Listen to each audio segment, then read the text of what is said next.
6776666. You want a house? Link Claudia Davis, man. You want a piece of land? She had the real big woman. Miss Davis, she had the real big woman.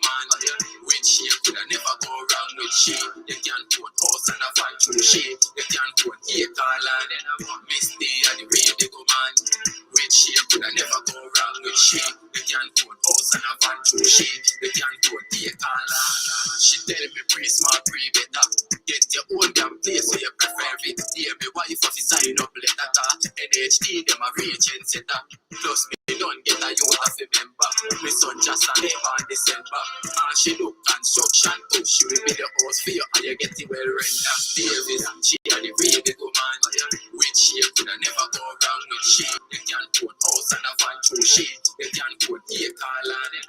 Miss D a the real big woman. With she could have never go wrong with she. You can't put house and a van through she. You can't put acre land. She not start it and left you there. Me and tell your brother, yes, she well prepare. And if you're meeting enough farmer banga ram, she give you lawyer, brother, clear your fear. She are the best RS agent. She help the need if you stop beer. Red, they don't care about mind them, just to be straight by steel and gravel and black and cement out. Now me house that I build up on the highway and save some money gone up in the sky from. Baby, glad I'm say me not lie bang. Got money and me pocket never giant. Me swear for me life, so me son them have to fly so. Hypocrite here gone while we die. And you can't stop Claudia Davis, don't try. Every day another house gone. Miss Davis, she had the real big woman. With she could have never go wrong with she. You can't put house and a fan through she. You can't put acre land. Miss D had the real big woman. With she could have never go wrong with she. Good morning. Morning, everyone. Morning. I see Dancehall Entertainment News is here bright and early. Good morning, Dancehall. Good morning, my Serenity. Good morning, everybody. Morning. I see less persons are saying good morning, but more persons are actually here. Silent partners. Silent observers. Mm-hmm. Silent partner. Tyler Cool Jam. Yes, we're back together. Yeah, you know, the thing, dynamic, right? And this is our Independence Day. No, Independence Week. Weekend. Oh, yeah, today's Sunday. Wow. Mm-hmm. We work every day, so the days just run into each other. There is no different day for us, really. I know you got up this morning and was like, wait, I'm YouTube live. You're about to head back to sleep. Yeah. But we're in the country, so it's like a little relaxation, you know. Yesterday I had a good little drive out with one of my good friends now. Became a client and a good friend. You know, we're looking at properties, looking at land actually. You went all the way to Mobay, right? Went all the way to Mobay. We're looking at land, but it was a good trip. I met developers, yes. It was a really, really good trip, right? One of them said, Mommy never walk for nothing. Never walk for nothing.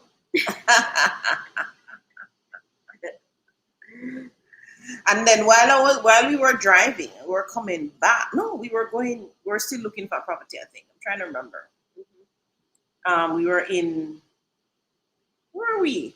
Was it Discovery Bay Road? Yeah. Going up to Brownstown or coming down from Brownstown. I don't remember now. I got a call from Mr. Del Pratt, from the Del Pratt family. Mm-hmm. Hi, morning, Del Pratt family. Big up to you on your YouTube channel. So he's telling me that he's now a real estate agent, just like us. Right. You know, congratulations. And I think he did say his wife is also, Mrs. Del Pratt is also a real estate agent. But they're part of the Keller family, right? Nice. That's good. We run our own brokerage. So from time to time, we may co-broke. If they have a property that our buyer would want, or we have a property that their buyer would want, So welcome to the well, I can't say welcome to the YouTube family because you're on YouTube probably Welcome to just the as real long as estate us. But family. welcome to the real estate family. Real estate is a good business to be in because just like food, persons will need shelter. Not only that, so it's one of those happy careers. You think so? Yes. What's happy about it? First of all, you meet clients who are getting their first property, so they're very excited about that. Or you meet clients who are investing Mm-hmm. for some bigger achievement goal, and so you get to carry them on that journey Mhm. with them as well. Mm-hmm. And sometimes you get to join them in the journey. Yeah. Mhm. So at like there are some sad parts where we have it like divorcing and those type of things, and Death. splitting and Yeah. death and those things. Life. But for the most part, Mhm. you can find some good in it. Yeah.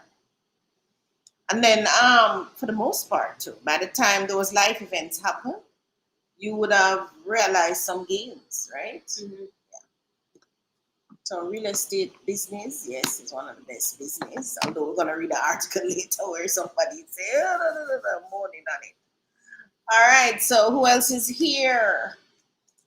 Monica. Morning, Monica. Mom, but from what you teach, if you're gonna be in the business of real estate, you have to follow true and tried models. Mm-hmm. And principles are models, yeah. So that there's less moaning and groaning. So Naku, we said good morning. Yes, Naku. Monica. Good morning, Monica. Joy. Morning. Morning. Juliet Harris is back in the house. Good morning. And Morning. there's Kendrick there. Like he says, the Olympics is on. It has my attention trying to toggle between both. Oh, I haven't watched any of the races really. Tony and I did athletics back in the day too. You know, we're the 0.0%, 0.01% that ran on the stadium track, right? I represented Woolmer's at the time. She represented Also Woolmer's at the time. Woolmer's Prep. I represented Woolmer's High, but I haven't been following it to be honest. But I'll see the replays and I'll hear the who won and who didn't win. And you know, as much as I live in Jamaica, I'm not a big athletics person. Me either. Just when I was in school, really. And then by third form, I was not into tracks at all. I discovered through a friend, April Ferguson, the lawn tennis court, the gym. She used to love a gymnastic section at Woolmer's at the time. You know. Okay. They had the horse and all of that. I didn't like to jump those, but she did. So I tugged along. So through her, I learned badminton, lawn tennis, and that's what I stopped afterwards. I didn't really go back to the track. Sharika is also here. Morning. And Kendrick and Currency Walk. Morning, Currency Walk. Kendrick says his wife is into the Olympics too. I'm not into the Olympics at all. It will come across my feed. And like I saw that Shelly Ann withdrew. And somebody else withdrew. Who else withdrew, guys? I saw that come across my feed. Shelly Ann had a hamstring injury or something like that. I think Jackson. Okay. What's the name I heard? When I was in the army, we did a lot of running too. You suffer from shin splints. Mm-hmm. But then I realized suffering from shin splint is because you don't have the right footwear. You don't have the right footwear for the track. You say your foot, you're not able to take the shocks, you know. Mm-hmm. Every time now you wear butter sneakers, you know, butter. You don't know about butter sneakers. No. Yeah, wear butter sneakers and try to run it. That don't work. Kendrick says, question, adverse possession. Is it the worst land to buy? Example, if someone gained that land by that process, will it affect you as the buyer, or it's the best to avoid those sellers? Let me see. Someone gained the land by adverse possession and now they're selling it to you. Depends on how they gain the land by adverse possession. So if they gain the land by adverse possession because they're actively living on the property and actively engaged in the farming or live on the property, live on premises, or doing business on premises, then shouldn't be a challenge. But if you're buying this property, I know you go there and you look for all no activity. So how did they get adverse possession of this property? Because adverse possession is you have to be in possession, right? Um, Undisturbed possession for more than 12 years. So how did they prove undisturbed possession? They're not on the property. That would kind of a red flag to me. This is just raw land. Yeah, and nothing. You look, nothing's on it. Literally nothing. So, Naka says sports, especially track and field, is life, ladies. Really? But okay, not cool. So explain to me, what do you get out of spending these hours here now, watching men and women compete in tracks? Whether it be whatever it is in tracks, then whatever high jump, shot put, running, hurdles. I mean, because basically you're just sitting down in your living room watching someone else achieve their dreams or get very close to it. And sometimes being at the Olympics is a true feat in itself. Because how many people are in your country for you to reach the Olympics? Especially in Jamaica, you know, everybody can run. I know, right? Running is in our blood. So, I mean, that is a tough place to go and to get to, you know, this track and field. So, Naku, tell the rest of us what you gain. I guess you gain, if you like watching, I would probably more enjoy it if I was in the stands, right? But watching it on TV doesn't do it for me. You know, like, I have been in the stands at football events, and I've been there at athletics events. And what gets me is how dirty the place is. I can't stay there. What gets me? Here, what gets me though? So I've been in the stands in the stadium. All these people walking across me every minute. Just so annoying. You know, I don't know where they're going. They may going back because the race is going on down there, right? So yeah. What are they doing? What are they doing? Why did they come if not to watch the race? Them walk up and down. The messiness of the place don't get me. It's just the movement of the people. They just cannot stay focused. They have to be walking up and down. But when I'm in the stands, I like to cheer, and I like the noise, and I like the excitement, and your heart to pump, and you cheer on your school, and beating of the drum. And I think Casey does that best, you know, with that whole thing going on. Casey and Seabar. So that's what, because it reminds me of me being in a club or at a stage show or things like that, right? But actually watching it on TV, you don't go to Paris anyway. Yeah, I just book my ticket and go to Paris, really. Corin's. No, but what do you admire, Kendrick? I think they're gonna tell us.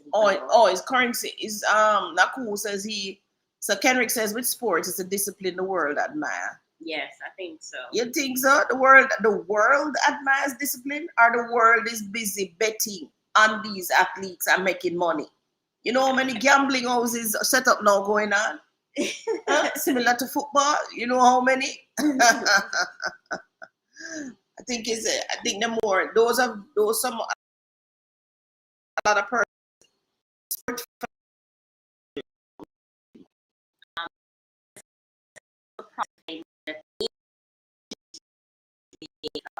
What experience and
I think we're back. Can everyone see and hear us now?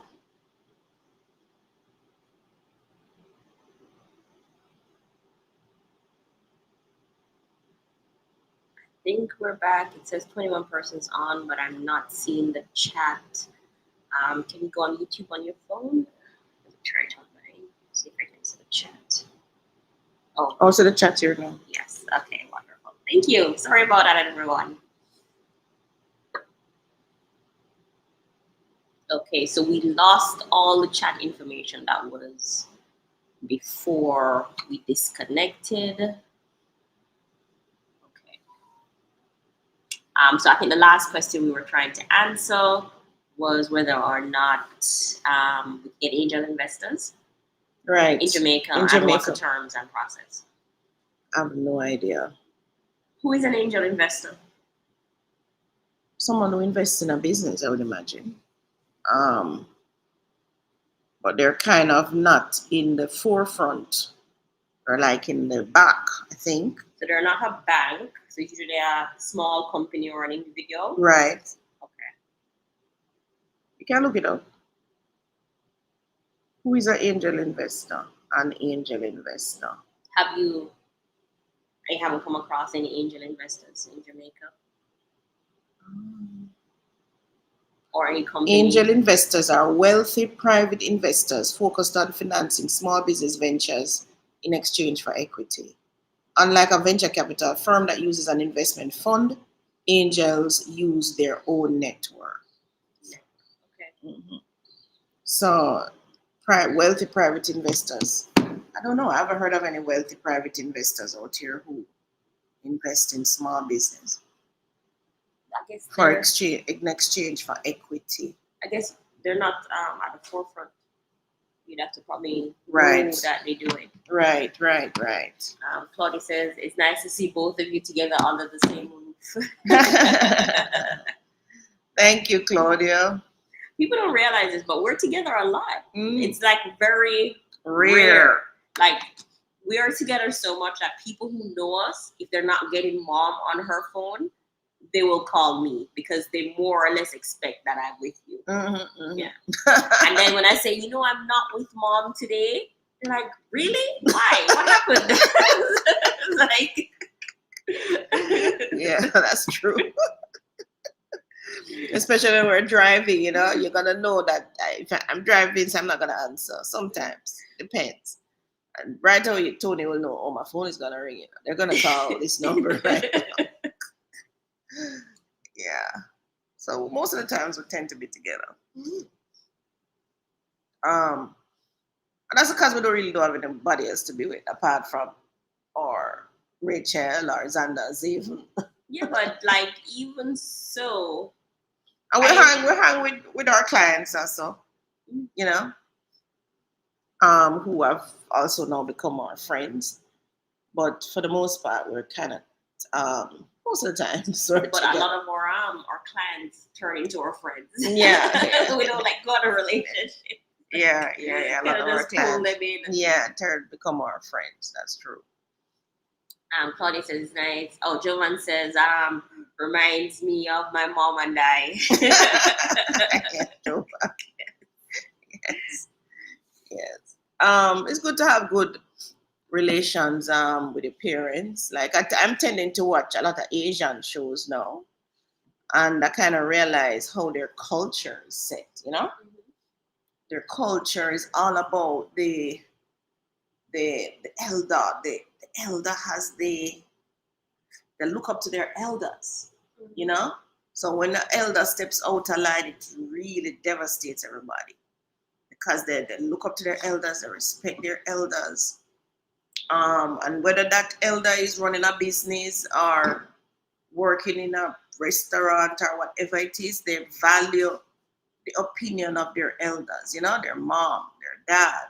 But even with the show you were watching yesterday, Mm-hmm. Dr. Cha, and the husband was having an affair, Mm-hmm. and his wife's mother Mm-hmm. found out, and that meeting where she was sitting down on her living room couch and they were sitting on the floor. Mm-hmm. That was important, they were sitting on the floor. Mm-hmm. They were standing in front of her or in the couch with her. They were sitting on the floor in front of her, and he was trying to explain his cheating, and basically the wife was trying to explain why all of this is happening, and the elder was not notified. How can you be sitting there consider divorce Yeah. and you have not Consulted me? the mother, kind of thing. That was funny. That's funny. So it's like, Tony, how could you decide to go with, what do you call it, IVF, IVR? Yeah, IVF. IVF without consulting your mother? Yeah, yeah. You know? That's not gonna happen. I remember when Tony just started the journey, she went to this doctor, you know. So of course, I'm going as well. So we're both there, the male doctor. And he goes on. She talked to him. I asked him a couple questions myself. And then when I came out at the consultation with him, I said, told him, no, that's not the doctor. Find somebody else. Find somebody else. That's not the doctor. You know? So, what happened, everybody? You have to understand that certain experiences you're not going to have unless you live long enough. That's just the truth. It's not even just having the experience, tomorrow, but understanding. Yeah. Understanding. Your level of understanding. Over time. The person who doesn't grow over time, I don't know what has happened, but certainly if you have lived long enough, you should grow from some experiences, right? Reading helps to bridge the growth quicker, yeah. If you have to experience everything in life, they're not gonna make it. No, that's so true, Tony, and good point. So a lot of reading helps to bridge that quickly for you, right? So in my children's life, I am very strong when it comes to my opinions and so on. I put on my foot. You would say, but I'm an adult, you know. So like one of the things I say to them is no credit cards. Do not get a credit card. Of course, Tony listened. Never had a credit card in her life. My younger daughter Rachel did not listen. She's the one with who Zanda says she's their mother. Get a credit card. Look, this year, let her cover the house. I'm opening. You're gonna say, but you shouldn't own it. It's addressed to Rachel. Hell no. I'm gonna open it. It's coming from a bank, so I'm gonna open it. Because the truth is, what y'all don't realize, your children's problems become your problems eventually. Yeah, because when they can't solve it, they're gonna come to you. Yeah, it becomes your problem. So you have to nip it in the infant stage, whatever this thing is, which is why I was trying to nip it by saying, do not get a credit card. However, she get a credit card. Oh, when me look. See the banker say you're overdue. I said, what? So I asked her, boss, will you get a credit card? I told you not to. Anyway, you need to know, cancel this card. So let me see what is the balance. And I worked out with her how she pays it monthly. Get it down. So I'm keeping in my head and tracking when this thing's supposed to finish, you know. I don't really ask her again, but I keep it in my head. And then one day casually I said, is this card now at a stage where it can be closed? So write a letter to the bank and tell them to close it. She said she read, the bank said she has to come in. I said, what? You're not serious? When you were getting the card, did you go into the bank? No. I said, why you need to go into the bank to close it? You make me deal with this bank.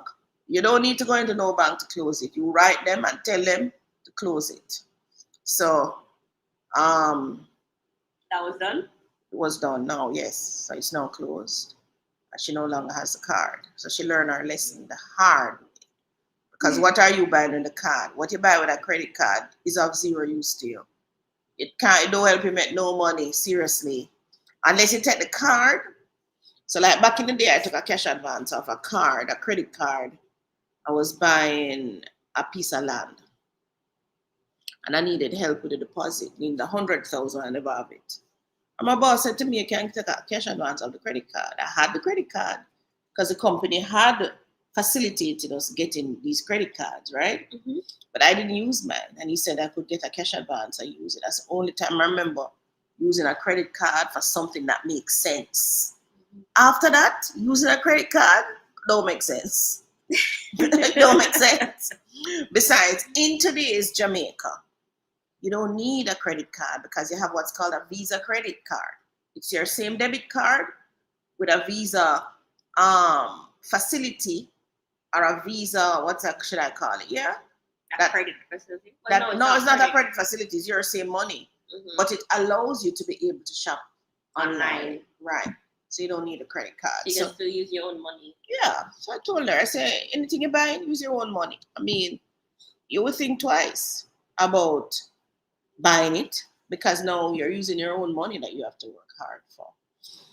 So elders, everybody, your elders around you are important. No matter how old the elder is. Like me back in the day, I had my mother to start with, who taught me to read. I had my father too, who taught me to add and subtract in my head. Because he ran a bar. And I used to, after school, I was in the bar. So I had to give the change and so on. But he wasn't a book and pencil man. So he kind of taught me how to do it in my head. I had to do it in my head, really. I literally couldn't take out a book and pencil and I do the writing down. So I had to do it in my head, right? And my mother. Calculator, boy? No, I never have a calculator. And my mother, she taught me to read, even though she couldn't read. But she listened to me all the time reading. So I learned to read aloud just by my mother practicing with me. I say, read it, Claudia. But I didn't know she said pronounce it. She never know the word herself.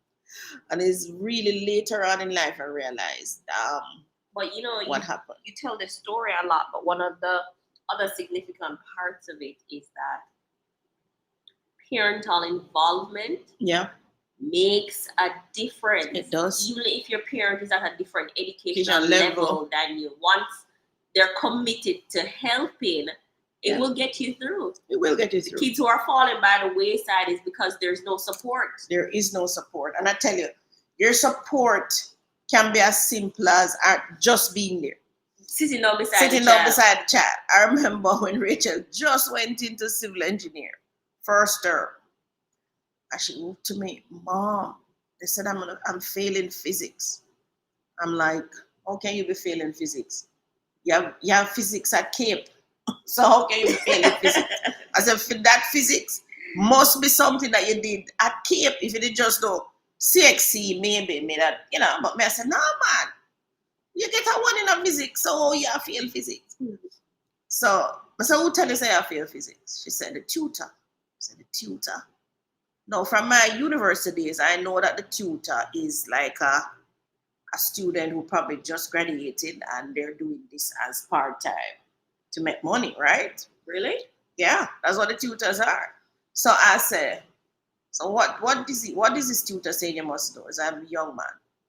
He says I'm to take extra lessons with him. So yeah. I said, let me see the physics book.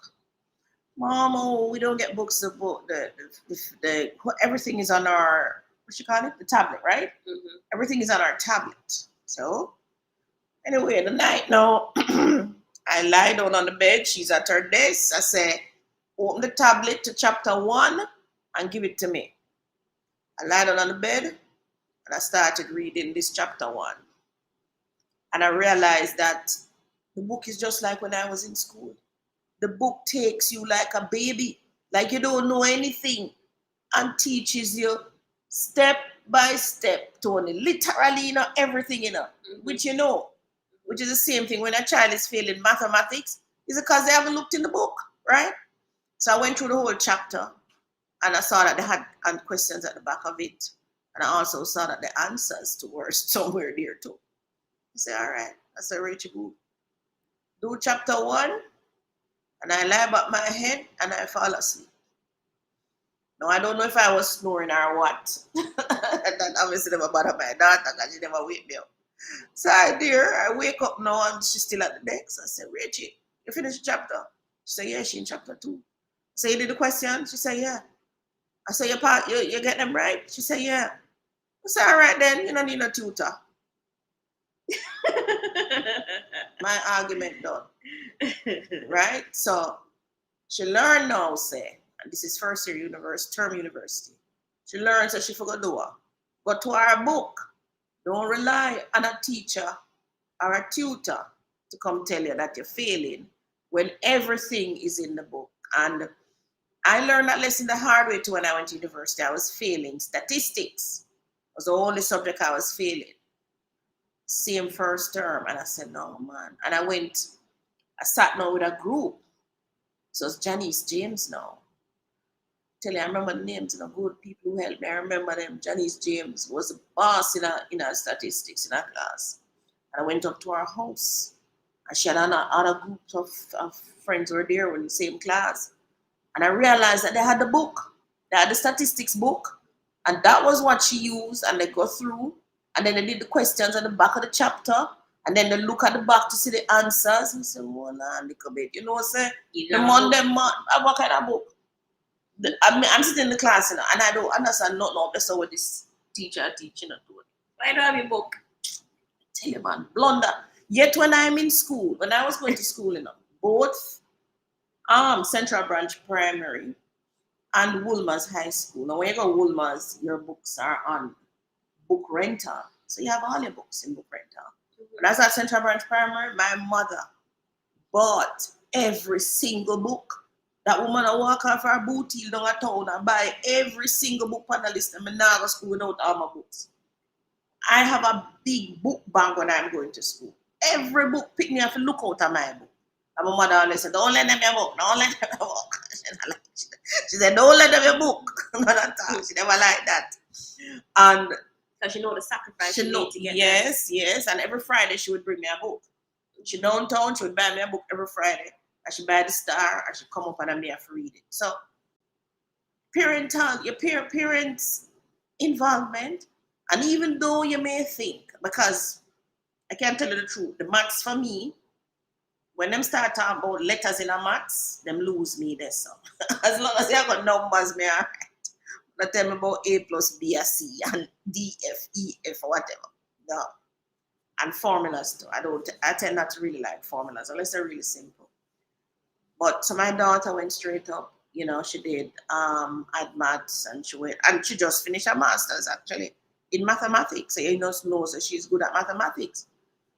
But I would still, even when she was doing her master's in mathematics, I would still, Rachel, you have anything you want me to check? So she'd have some things that she have to write. So me and Tony and I would usually check those, correct the grammatical stuff. And I would say, you have anything in the maths you want me to check? Here are. Mom, but you're not going to understand it. Yeah, but we say you want me to check anything. He said no. So when me do, just lie down on the bed, right? Or sit down on the couch beside her. And she go on do her thing. But you have to, in parental involvement is important. I'm seeing it now with Zanna's even. So I have to make sure I have a book at me. When I get up, I have a book right beside my bed. And the decks, and when any one of them come to me, them just wake up and them run in my room and come. First thing is a book. Open up. I say, what are you seeing? Tell me what you see. Right? And because that's how you have to keep the involvement, or you're going to lose them. So parenting is not something that stops when a child gets to 18. I think a lot of Jamaican parents make that mistake. I think that it stops when the child reaches 18. It doesn't stop. Really? No, it doesn't. I think they stop when the child reaches high school. You think so? Yeah. After you pass over, you're forgotten. You're forgotten. No, I still get it right. Like even this morning, I said to Tony, I have to take Xander Zavon to buy their books because being in the bookstore is also an experience, right? So everybody remember that too. It's an opportunity for your children now to see what a bookstore looks like. So when you have to buy books for them, take them with you. Now, one of them is 2 or one is 3. I'm going to take them with me, and I know it's going to be a ruckus inside of the bookstore because everything them was in them all want. But I have to control it, right? But so I'm scheduled to be in that bookstore this Saturday coming. So those are some of the things that you have to do. Now, I'm the grandmother who buys the books because I've taken it on, because I've taken on responsibility of buying. So I'm the capital grandmother, not the reoccurring decimal grandmother. So I'm not paying for no pampers and no baby feed and, you know, them things that Tony. So I'll do the same thing for Tony's child when Tony has her child, which is buy the capital things like the crib and invest in those as a grandmother or grandfather or a godfather or a godmother. Don't invest in the reoccurring. Let the parents do that. But you invest in the capital things. So capital things, one of the things capital is reading. So you must invest the time to ensure as a grandmother, grandfather, that the grandchild can read. That is your contribution to the capital of the child's mind. And then the other part of the capital would be things like cribs and high chairs and car seats, things that make them their lives easier, right? But don't get mixed up in buying baby feed and pampers and those I call them reoccurring decimals. School fee. Don't get mixed up with those things, right? But spend the money on the capital because that is where your investment dollars will pack the punch, right? So and that's where your legacy extends to. Yeah, that's where it extends, right? Because if you have illiterate grandchildren and you've done so much work on your life to build X, there's gonna be zero by the time it reaches that generation. Yeah. I remember when I was at the solar field getting my license, and this man came with his son, and the mother was there too, to get his license, but he had to go in and read and do the exam. And the examiner came out and told the man that his son couldn't read the paper. You know? So he's at least 18. Yeah. And the man started cussing. What happened? He's overseas. So I'm overseas and he must send money to this mother and this child. That's how I knew what was happening, because he really get under the mother's skin about it. You understand that this child, why is this child can't read? How much more years in a school, how much money may I spend? He was really angry at them, right? So we have to focus on the capital thing. Capital thing in your mind is reading. That's what it is. And it's not just learning to read. So it's not just learning to read what I am putting in front of Zanazim, because what I put in front of them, yes, they're going to learn that first. But it's also, now that they can read, they must also now go and seek information. So they must literally pick up books now. So sometimes when I'm downstairs, we have a book closet. I will say, go and bring the book that you want to read. So they're choosing a book now that they would want to read, not just what I put in front of them to read. You understand? So you have to get to that stage, because it is going to get sticky. In this day and age, if you cannot read, you will not make it. I mean, back in the day, my mother and father couldn't read and write, but that's a different world. They're not in that world now, right? So it is a must. And sad days, we still have people in Jamaican society who cannot read, or are under age 30. Who are under age 30 and cannot read. Well, they can mumble to a certain extent, but not read. Not read a whole book, if you know what I'm saying. So that's true, yes. I went through hard at plumbing. Reading is a challenge. Reading is a challenge. Yeah. Where are the questions? We're here mumbling around. Ruby says, okay, so you remind me of me and your mom. My mom and I, Jovan. Ruby says, I love seeing you two together. Thanks, Ruby. Thank you, Jovan and Ruby. And Sharika is asking, what is the process for someone who is self-employed to start paying NHT? Oh, Tony, you can't take that one. You're a baby then. So, self-employed, living and working in Jamaica. The process would be to sign up. Or you can be living overseas. So if you're temporarily overseas, like on those, what do you call those visas? Work visa. Work visa. Like you're working on a ship, or you're over there working in a hotel, or farm work. 9 months, whatever. You're gonna come back. You're not a permanent resident overseas. You're a temporary resident. You're a Jamaican. You will still be required to pay under self-employed. Right. Totally. So to file as self-employed, you basically need 2 forms. One is called Hold on. You need to be specific. Start paying NHD. Can she just start paying NHD? Right. Like So that if she's self-employed. So the short answer for that is no. You would be required to pay all the taxes in Jamaica that is associated with self-employment in Jamaica, which is your NHD, education, NIS, and income tax. Income tax, though, you only pay that if you're over the threshold. So the threshold is 1.5 million per year. So if you earn under 1.5 million per year, you wouldn't pay income tax, but you will pay all the others. Right.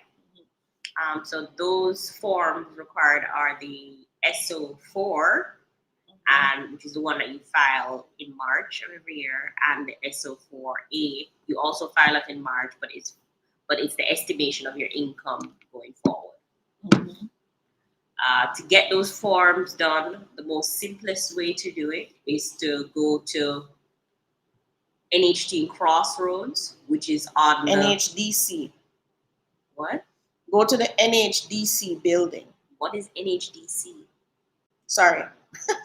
Housing Agency of Jamaica. It used to be NHDC back in the day. You're showing age on us. I tell you. All right. So it's Housing Agency of Jamaica. Go to that building. It's an orange building in Crossroads. Right. Where NHT have an office on the ground floor. Right. But it's not just NHT they're going to sign you up for. They're going to sign you up for what Tony says. All the taxes. All the taxes, right? So that's the easiest way if you're in Jamaica. You don't know what to do. Go to that office with your know how much you earn per month. Tell the gentleman or the lady there, and they will calculate it and tell you. We can tell you the calculations as well. So for NHT, it's 3% of your gross. So let us say you are earning 1,400,000 for the year. What is 3% of 1,400,000? Times 3%, 42,000 for the year. Then you divide that by 12, so it's 3,500 per month, right? Mm-hmm. You can pay it every quarter. You can pay it every quarter. You also have education tax. Rough calculation on that is 2.25% for the year. So that's times 2.25%. That's for what? Education tax. Education. So that's 31,500 for the year. Divide that by 12, that is 2,625 for the month. There's also NIS, and this one is tricky now. Something about NIS I need to tell you. So NIS have a cap. What is it? Let me look There's it up. a cap on a deduction. There's like a cap. Minus. There's a cap. It's not just your gross. Is a maximum of. Is it 80,000? No, hold on. It's like there's a threshold, right? And there is, so if you're over, so it's 5 NHT, no, NIS calculation. Let's see if somebody has. Yes, either. When I have to do it, First one.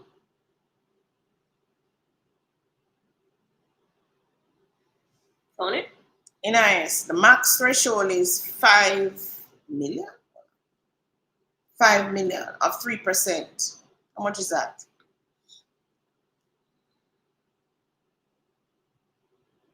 Yeah,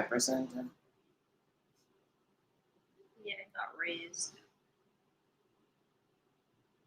I'm a 5%, man, because at 300,000 at the max. That's all.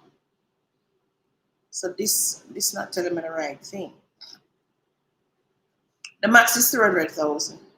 So when you do the percentage, it's 6% now. It's 6% of 5 million from the 300,000. Yeah.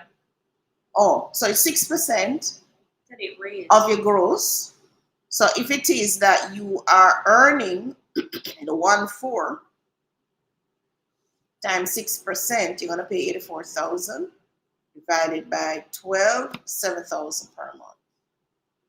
Now this tax to me is the one that don't make sense to me.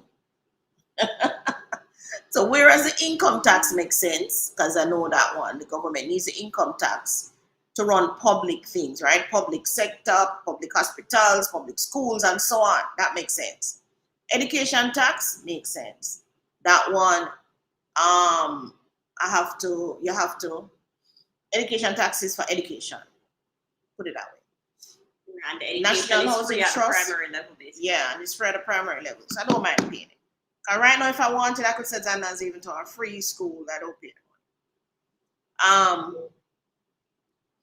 The NHT makes sense because it's a contribution. You get a benefit plus when you reach age 65, you can take back all of your money. You don't even have to wait till age 65. After 7 years of contributing, you can start getting back get back your money yearly.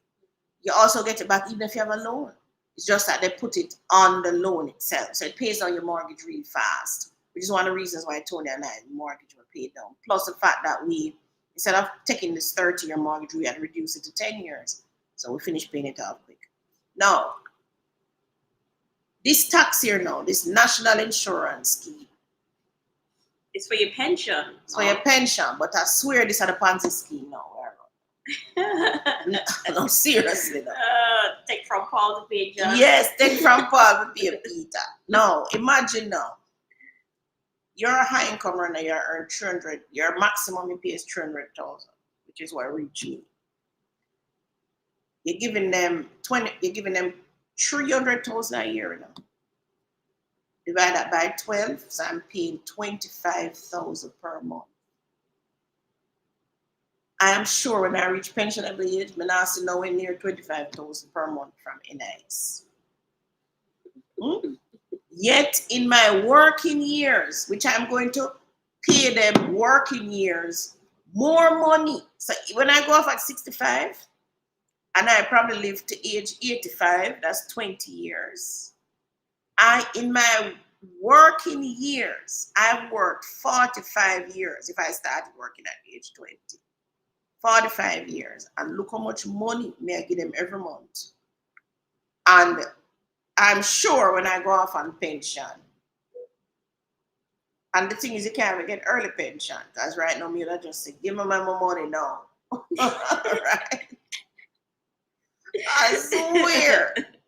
Never take this, take my money, pay Peter and Paul. And hope that when you reach 65, they have some money to give you. No, man, them hope so them have other people like you now. Come give them 300,000.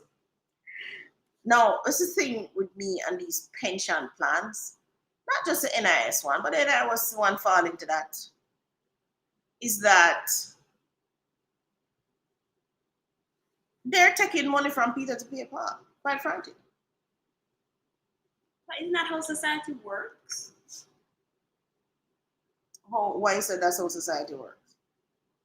Let me look on it. And you have any more questions, by the way? We do.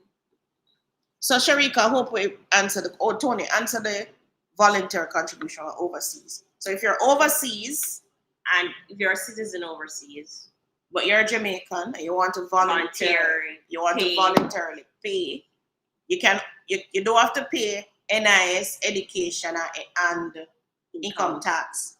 You only pay NHT. So that's a distinction now. Sharika, if you live overseas, permanent resident, citizen of foreign, you only pay NHT. But if you're a resident of Jamaica, living here, working here, or living temporarily overseas, working temporarily overseas, you would still pay the other taxes, right? Right. So Tony going to tell you now how you pay if you're a permanent resident overseas. Let's hope it's still there, but normally you'd go to the NHT website and you would download a form called NHT Voluntary Contribution. Let me see if it's still there. For anyone who needs it. takes 2 years to qualify, and you'd fill out the form and submit it to NHD. And then they'll work out the amount for you to pay. NHD. Which is 3% of the gross. Where do I find? Forms. I know that part much, but So where are forms? that's Just type in forms in search. here we go. Forms.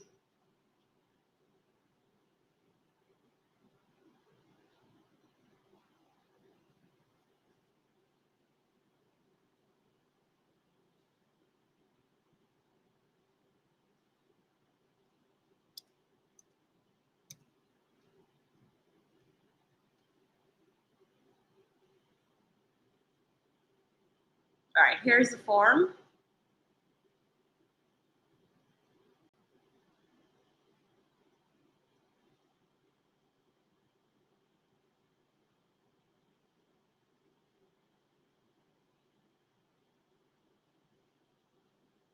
All right, so you'd fill out this form here and submit it to NHD. All right, you also need a TRN and an NIS to do so. And that's it.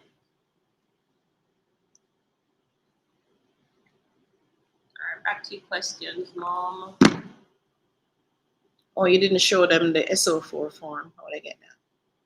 What they don't Oh, you need know- to get that. They can go to the office, and the office. What happened is that form is so daunting, you don't want to see it until someone has filled it out and shown you where to pay. where to sign. Yeah, the form is like 5 pages long. If you get that form first, you never make the move To get registered. to get registered. That's so true. And this is because we have so many intellects running the country. They have to write one bag of words. All these liars used to get paid for words. They have to write a whole heap of words. I mean, cracking. I don't think there's a form overseas that is 5-page long. Not only that, a form that takes away your money shouldn't be so difficult. If you're gonna take people's hard-earned money from them, Make it easy, man. Make it easy. Yeah, man. Make it easy, man. Jamaica government is a joke, man. Make the thing easy, man. You shouldn't even have to fill out at the farm. All you should do is go in and say to the lady, you know, how much you earn? 100,000. She write 100,000. She calculate how much, and she said to you, she just put 100,000 upon the something. Nothing else to fill out. Your TRN, your name, and you're done. And boom, that's it. I know, but what happened is the TRN is different TRN. The self-employed one, they're trying to make it deduct expensive, deduct administration, and all those things. But I'm like, when you work in an office, they're not asking about any of those things. Yeah. You just take the money. Money and yeah, we don't need to know all of that. Just take the money. How much you earn?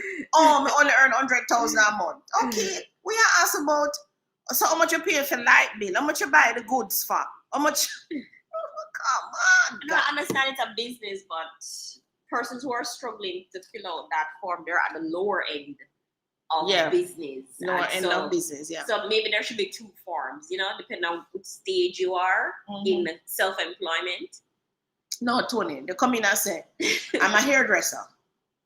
Now they might ask you, so how much for the cosmetics? How much you pay for the boot? How much you, all that relevant. I'm a hairdresser. How much you think you earn per month? Oh, I earn 200,000 per month. All right, fine. Write 200,000 on the paper. Calculate the NIS, NHG, and say to the person, this is what you pay per month. Be done with it. You can pay per quarter. That's it. Move it along.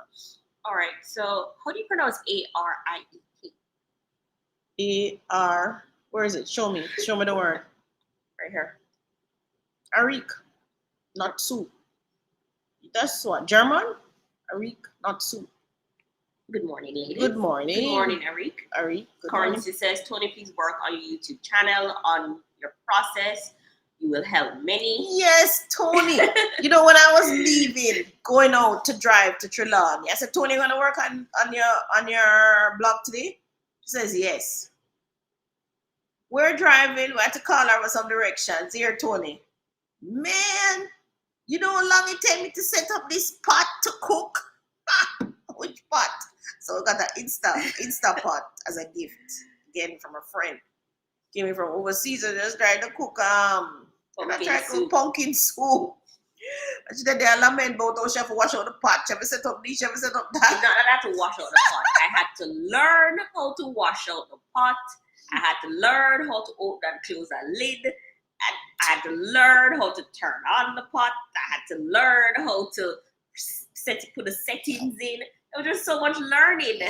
And the people only give me a booklet with 3 pages. Mm. So I spent basically the rest of the time down a rabbit hole on Google and YouTube.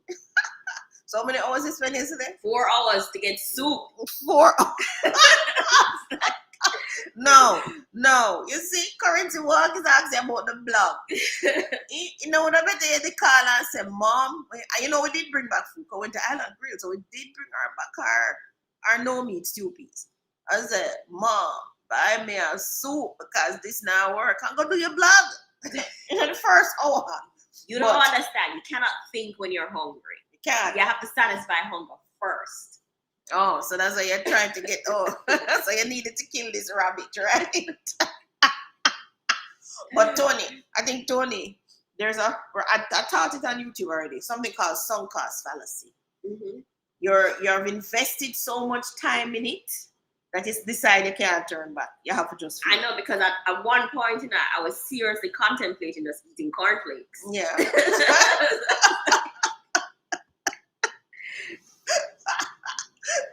But you waited to something that we call sunk. Your light is tripping in and out. I wonder why. Yeah, because daylight is coming up. You went into something called sunk cost fallacy. Right there, guys. Look it up. That's what you suffered from yesterday. Never again. I want to make sure if I'm going to use that Instapot, I've already ate a full 3-course meal. And that is just the dessert. The dessert. I am preparing on that thing.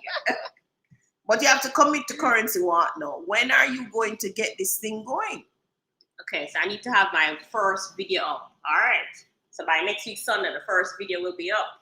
You're aiming to put it out every Sunday or every Saturday? What day coming up, you thinking? Yeah, maybe every Sunday, because Sundays I'm usually busy. But yeah. By about 8. But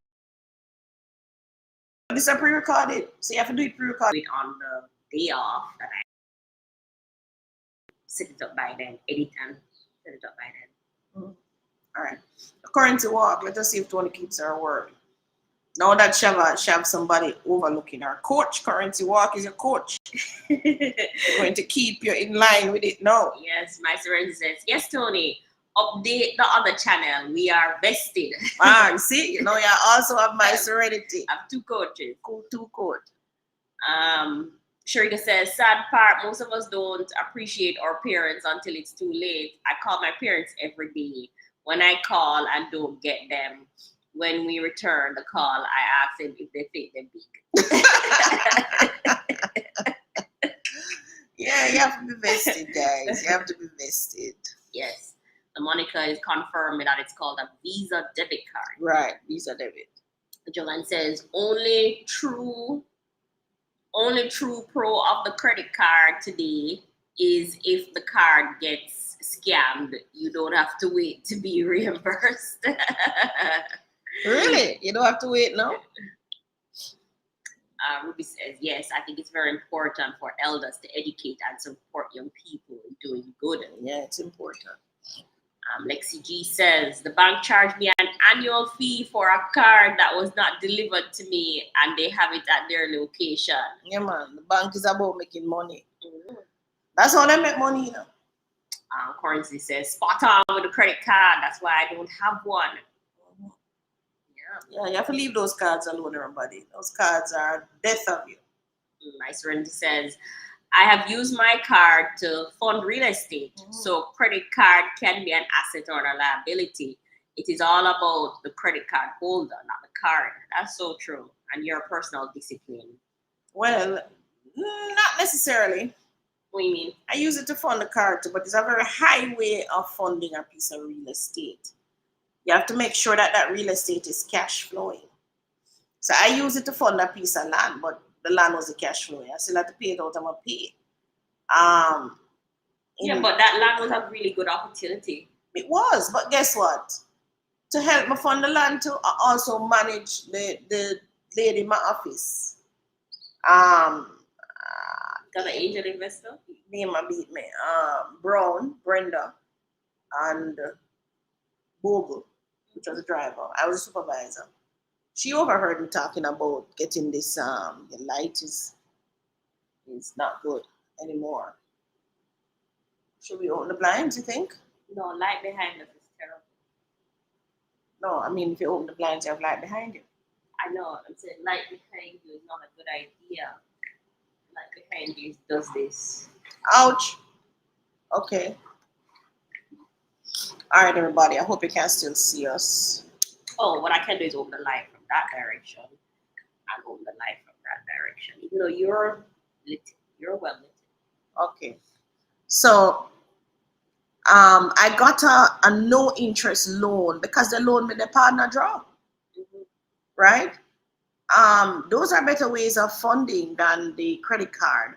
But yes, you can use a credit card as a short term to get into an investment, but know your way out. So like, suppose you know some money coming 3 months down the road, but you don't have it in your hand, and you really want to do this deal, then yeah, you can use a card, short term, quickly, because you really don't pay the interest at 45 days down the road anyway, right?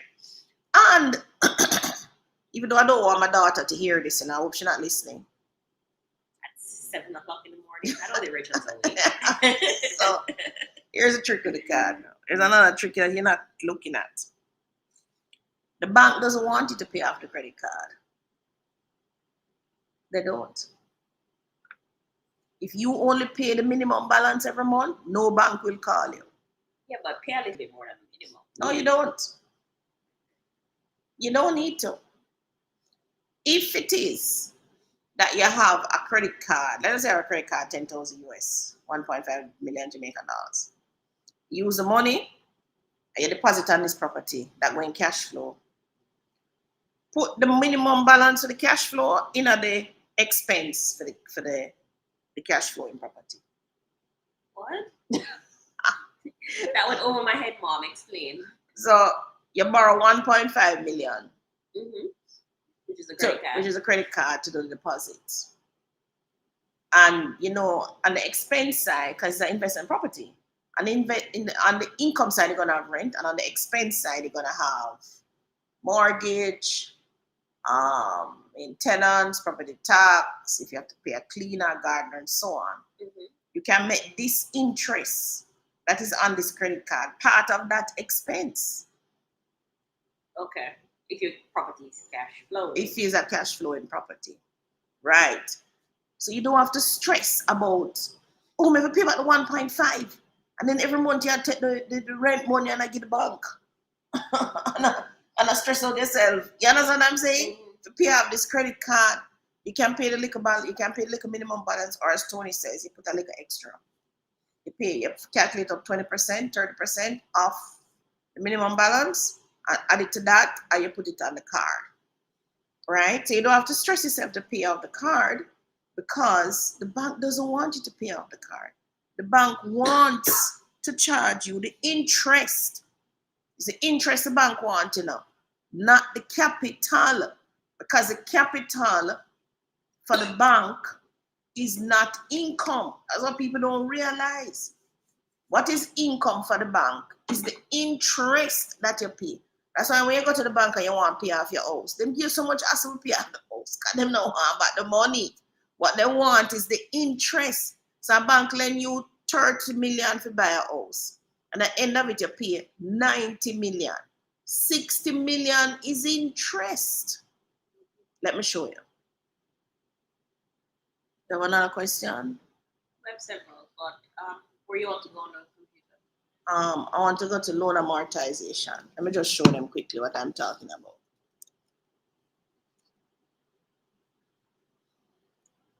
First one, yeah. Plug this out. I have to plug it back in.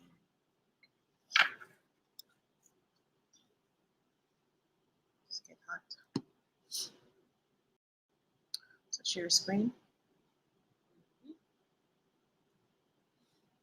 There you go. Are you sharing screen? Mhm. Let's put in 30 million.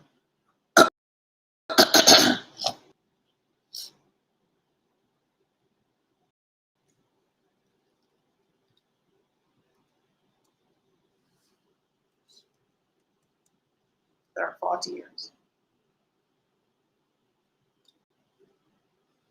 Interest rate at 10% now. All right, calculate. All right, everybody. So look now, you borrowed 30 million from the bank. 40 years, interest rate 10%. Now don't make this frighten you, Your monthly payment is 254,000 per month. Look at the interest that you have paid. So you borrowed 30 million, but the interest 75%. is $92 million in interest. Scroll down, let me see the schedule. So they also give it to you on the schedule. So if you look at the schedule, so the interest is the second column. Scroll down to the end.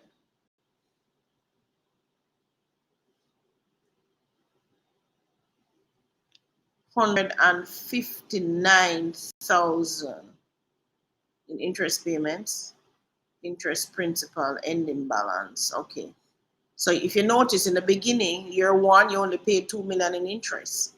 And you paid 59 million in principal, right?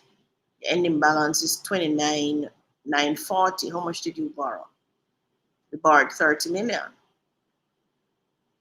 The interest payment is so much. What, the 2 million?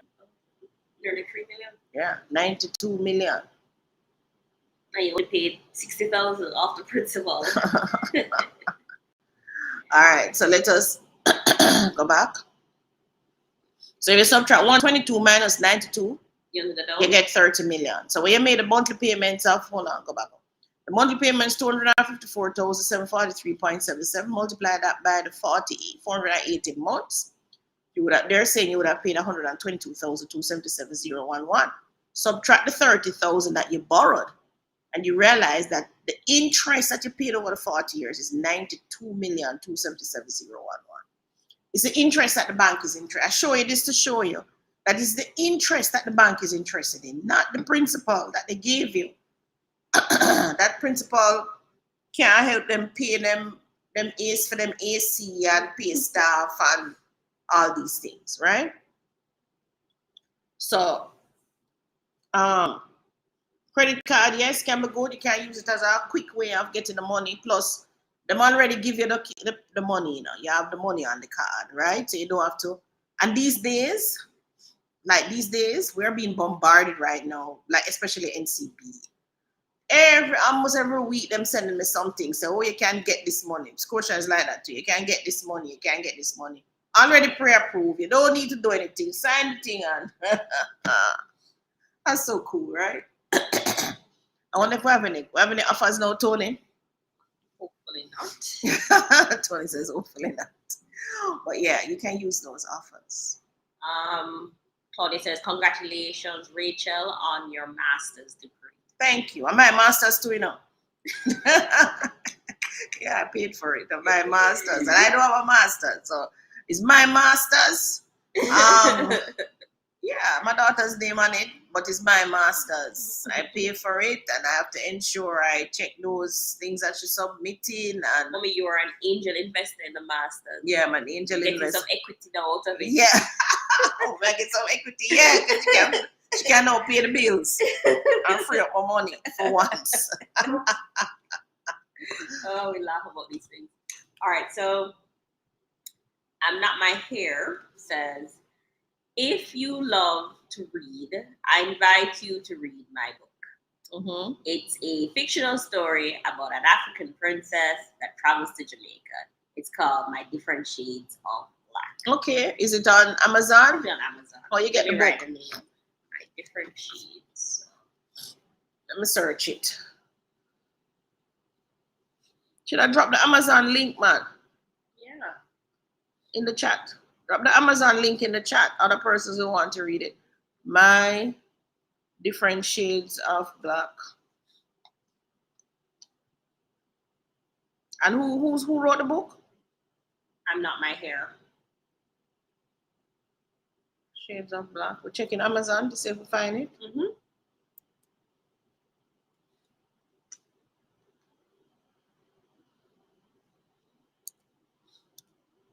I don't see it. My Different Shades of Black, Amazon.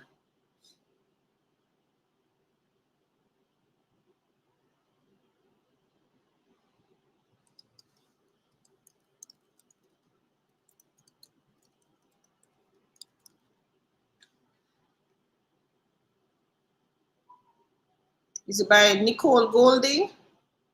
It's called The Different Shades of Black. Is it? Not the wrong thing. Here's a book called My Different Shades of Black, The Beginning. Is that it?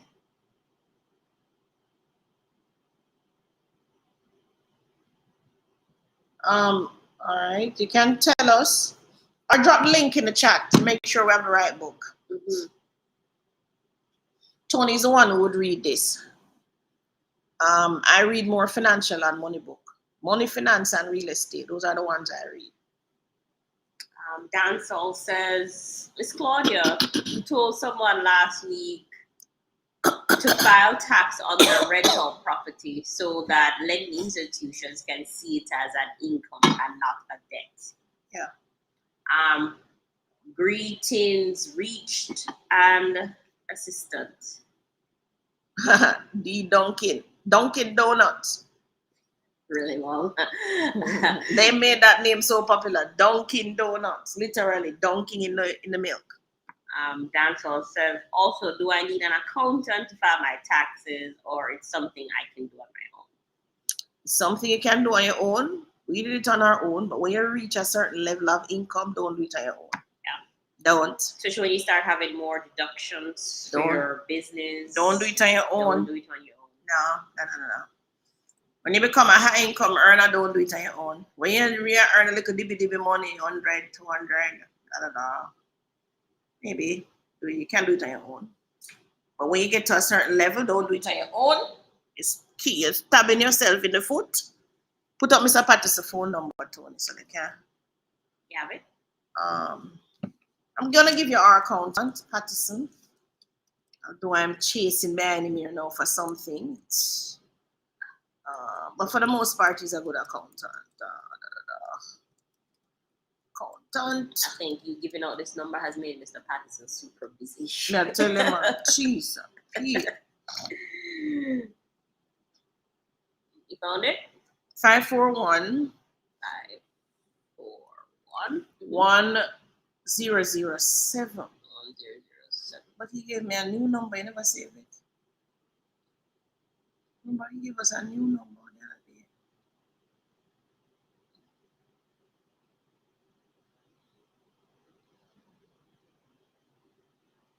No. All right, try that one. You should be good with that. Okay. That's a cell phone. I'm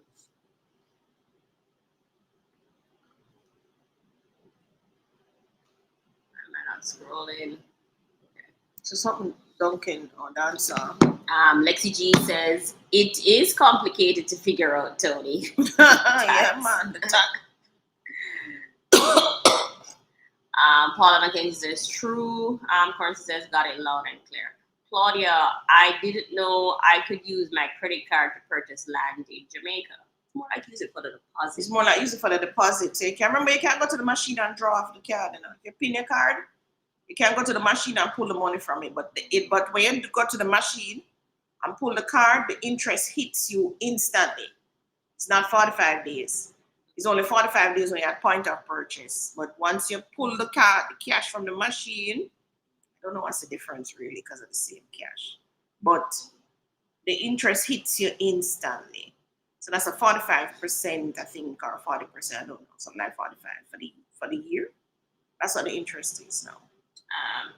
Well, if you pull the money from the card, then you run the card into debt instantly, right? Yeah. So it's not an immediate loan to pay back. But when you go point of sale, it's immediate. Really? So if I have 150,000 on the credit card and I go to the point of sale and swipe 150,000, Come then off your card same time. 45 days later? Yeah, you pay the interest. But if you go to the machine and pull out 145,000 instant, the bank see, I don't know what's the difference really. But they hit you with the interest right away. But remember, just pay the minimum balance until you figure out to cancel it if you want to. But you can pay the minimum balance for the rest of your life. Them couldn't care less. Jovan says, how do you even cash flow a 250K mortgage? I mean, Jovan, It's simpler than you think. yeah, you must make sure that the rent is more than 250,000. Bertie says, morning, Claudia. And that, Jovan, remember that is either short term, medium term, and long term. Remember, rent is not just long term. You have short, medium, and long. I guess what Jovan's trying to understand is, where do you find a property for $30 million that cash flows at least 300,000? Because mortgage is 247, 250,000. Right. Yeah, you can. You can, Jovan. Suppose you use a 30 million and you build yourself a villa. Then now you could do short term, maybe renting it. How much for villas now? Go on the I love how you keep talking Airbnb. about villas for the last few weeks. Yeah, man, villas on my mind, man. A villa. So, guys, you know what I'm building next, right? A villa, kind of thing. All right, we need to get to our articles. You have more questions? Birdie, hi, morning. Good to see you, Birdie. Marcel says, Asian investors are mainly interested in interest. Yes, so our Currency banks. Walk says, credit card is selling yourself back into slavery. Claudia says, is it possible to take a cashier's check over 100,000 to Jamaica to purchase property without getting penalized? Why would you be carrying 100,000 a cashier check to Jamaica? I guess because a cashier's check is you taking out cash out of the bank. If you lose that check, how you manage if you lose a check? Claudia, how you manage? No. just pay In the this wire. day and age, go into the bank and do a wire transfer. Do not walk up and down with no cashier's check and no cash and no. Next thing when used to love walk here again, there was another thing that you could have get that they used to love to give you. No manager's check, none of those things. Don't get no cash, walk out of a bank with a cashier's check, manager's check, or anything. That's not necessary, not in this day and age. You want to do a transaction, go into the bank, tell them you want to do a wire transfer to whichever country. Or you mean you don't want to pay the wire fee? Then suppose you have this cashier check in your bag and something wet up a cashier's check and get destroyed. That's like you destroying your cash. I guess the wire transfer, it's a little bit more expensive, but it gives you security because the bank had the money the entire time, so they're responsible to finding it if it gets misplaced. Right. Or if it get lost in cyberspace, you never touch this money. So if it don't reach a destination, they have to account for that, not you. If you take the cash in the form of a cashier's check, put in your handbag, walk out, and a man grab your bag, or you same one throw the bag in the middle of the ocean, or you have to prove to the bank so you never spend the cashier's check. You can put it in your bosom. You know, boy, you never got seriously proves that you never get an next man that cashier check. And to the bank, that is like cash. Ali says, good morning. And Sharika says, at Jovan, multiple tenants, multiple family units apartment, not a single unit unless it's Airbnb. That's for the 250,000. You want me to tell you the best way for cash flow? Go open a motel. Everybody on this chat, years ago I had the opportunity to buy a motel and I never buy it. And to this day I regret it.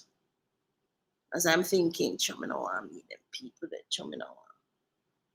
But back in the day, I also owned a toy store, which is an adult toy store. You don't want to meet those type of people having sex? Yeah. In the middle of the day? Yes.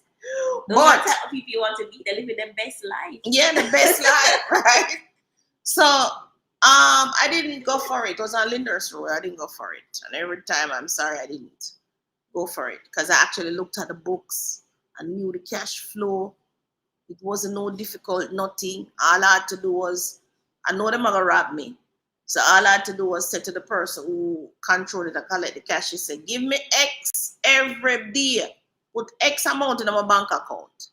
Whatever else you want to rent the place, them for not relevant to me. Just put X amount in my bank account. That's all I had to do. And walk away and just watch the money come in my bank account.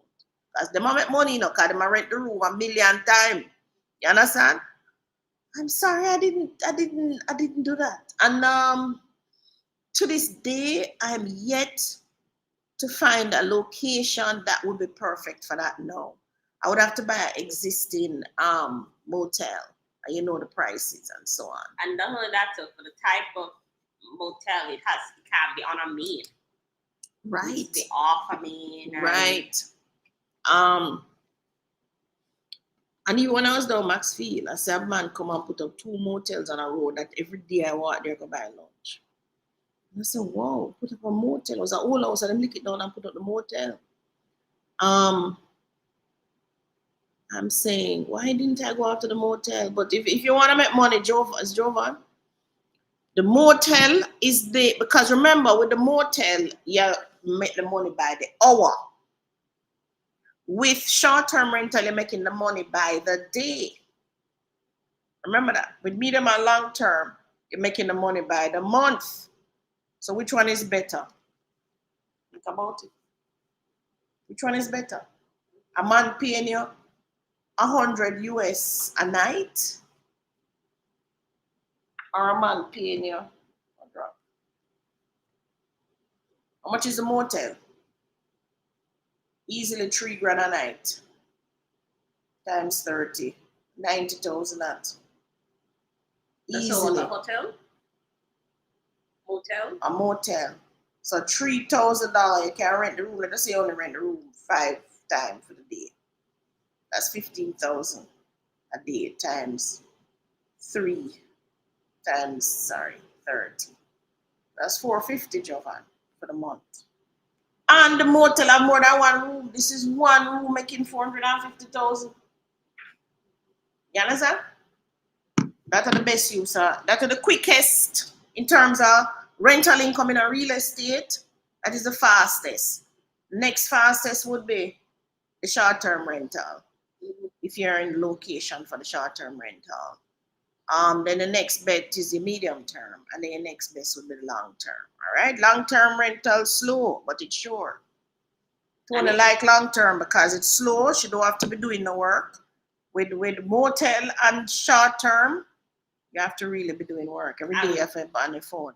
Not only that, I have a cleaning issue, so people don't clean to my standard of what I expect clean to be. So if I have to be in a business where that involves cleaning, it's gonna drive me insane. Right. But me still at it. No matter about the motel, I need to go look for it. So it's either motel or villa. Yeah, I would prefer the motel though. Why? Why? How I want to do it, where I give the staff control and I just tell them, give me X per month. No, not just that. The lower end of accommodation market pays more. Yeah, it does. Faster. Yeah. The higher end, and get the money, but it take a while to sort it out and find it and align expect more. And they expect more. Yeah. Somebody will come to you and pay you 1,000 US a night for host them family in a villa. They do expect more. You know, the AC can't break down. You need feather pillars. Yeah, you know. You have to give them bed service. In a motel, them just want a bed, some clean sheets, boom, they're done. In and out of there. You don't have time to say the AC now work.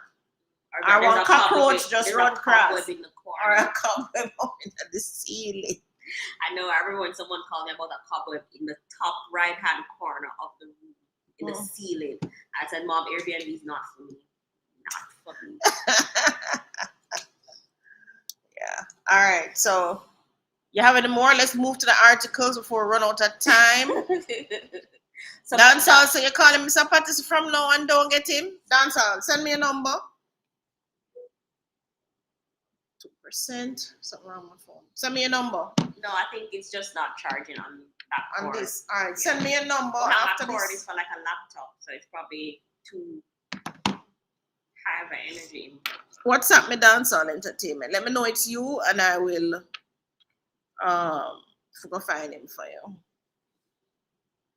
All right. Lexi G says, For more than 20 years, the bank never got interest from me because I pay before interest reach me. you pay for 45 days. I pay I don't go see with the bank and the credit card. So why you need a credit card anyway? You don't need a credit card. You can use a cash. Buy what you need. Jovan says correct, Tony. I think that was about the what kind of recall what it was about. Wire transfer fees. Cashier check will take long time to clear. Okay, it's a long time. Greetings. Can my son use his NHT home improvement loan to be used on my existing house? Yes, he can. Is there a caveat to that? Doesn't his name need to be on the house? Not necessarily, no. No? Just have to sign a document saying giving it to his mother. Okay. Tony, the bank not responsible when you do a wire. Once it leaves your account, you're on your own. Are you serious? I didn't know that. No, sir. If you carry them go court pan that, them have to find the money. But aren't they the ones who them send the wire, them do everything. It's their system. My Serenity Motel in Jamaica. Yes, my Serenity. You want to make money? Going at that. Currency Wong says, we can't bother Miss D, adult toys, many lives of Miss D. Yeah, man. We're gonna write a book. Tony was in the shop too. Remember Tony? You make money off of them something, but boy, it's a rough thing to be. And what happened is, Mom, you were before your time. Yeah, I was You were in the adult business before it was easy to just go online on a website and order the toy, right? Yeah, I used to buy them and bring them in through a company called eBay's that were also before their time, you know. Yeah, before Circles and the whole of them come ship me and the whole of them come take with them space right now. I'm saying, why did still eBay's allow them to come leave there? Here's what happened. eBay's was in the space of a little small company. Mm-hmm. They were in that space for maybe 10 years. A long man. Because I'm probably the length of time I was in toys. Yeah, so maybe they were in the space for like 10 years before it even really hit. Because it really just hit like since COVID, basically, right? But they should have grown the business. Yeah. That should have been a franchise. Yeah. So those little people who come in now, they would have just gotten a franchise from eBay's. Yeah, that's right. That's what eBay should have been.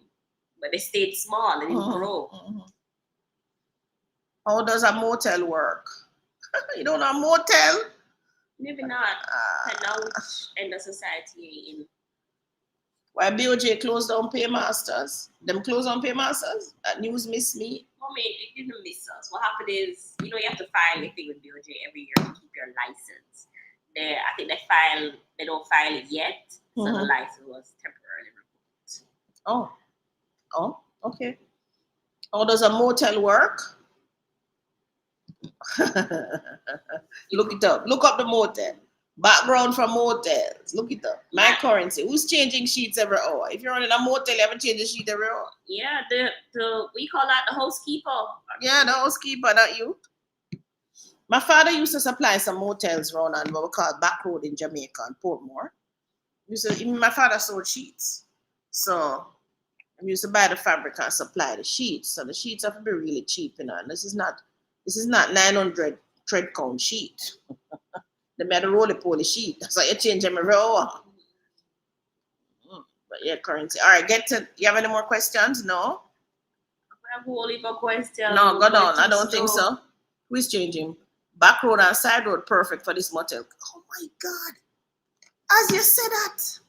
You know a piece of land on a back road? I know a building selling.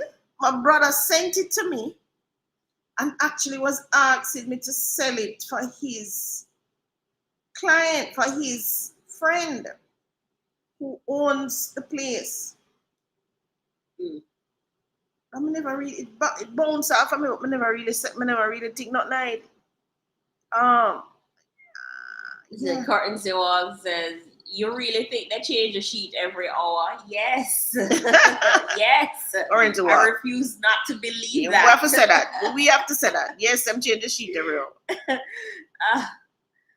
Small hotels going on sale in the Grill Misty. A video a few weeks ago, sea view close to Beach Apple.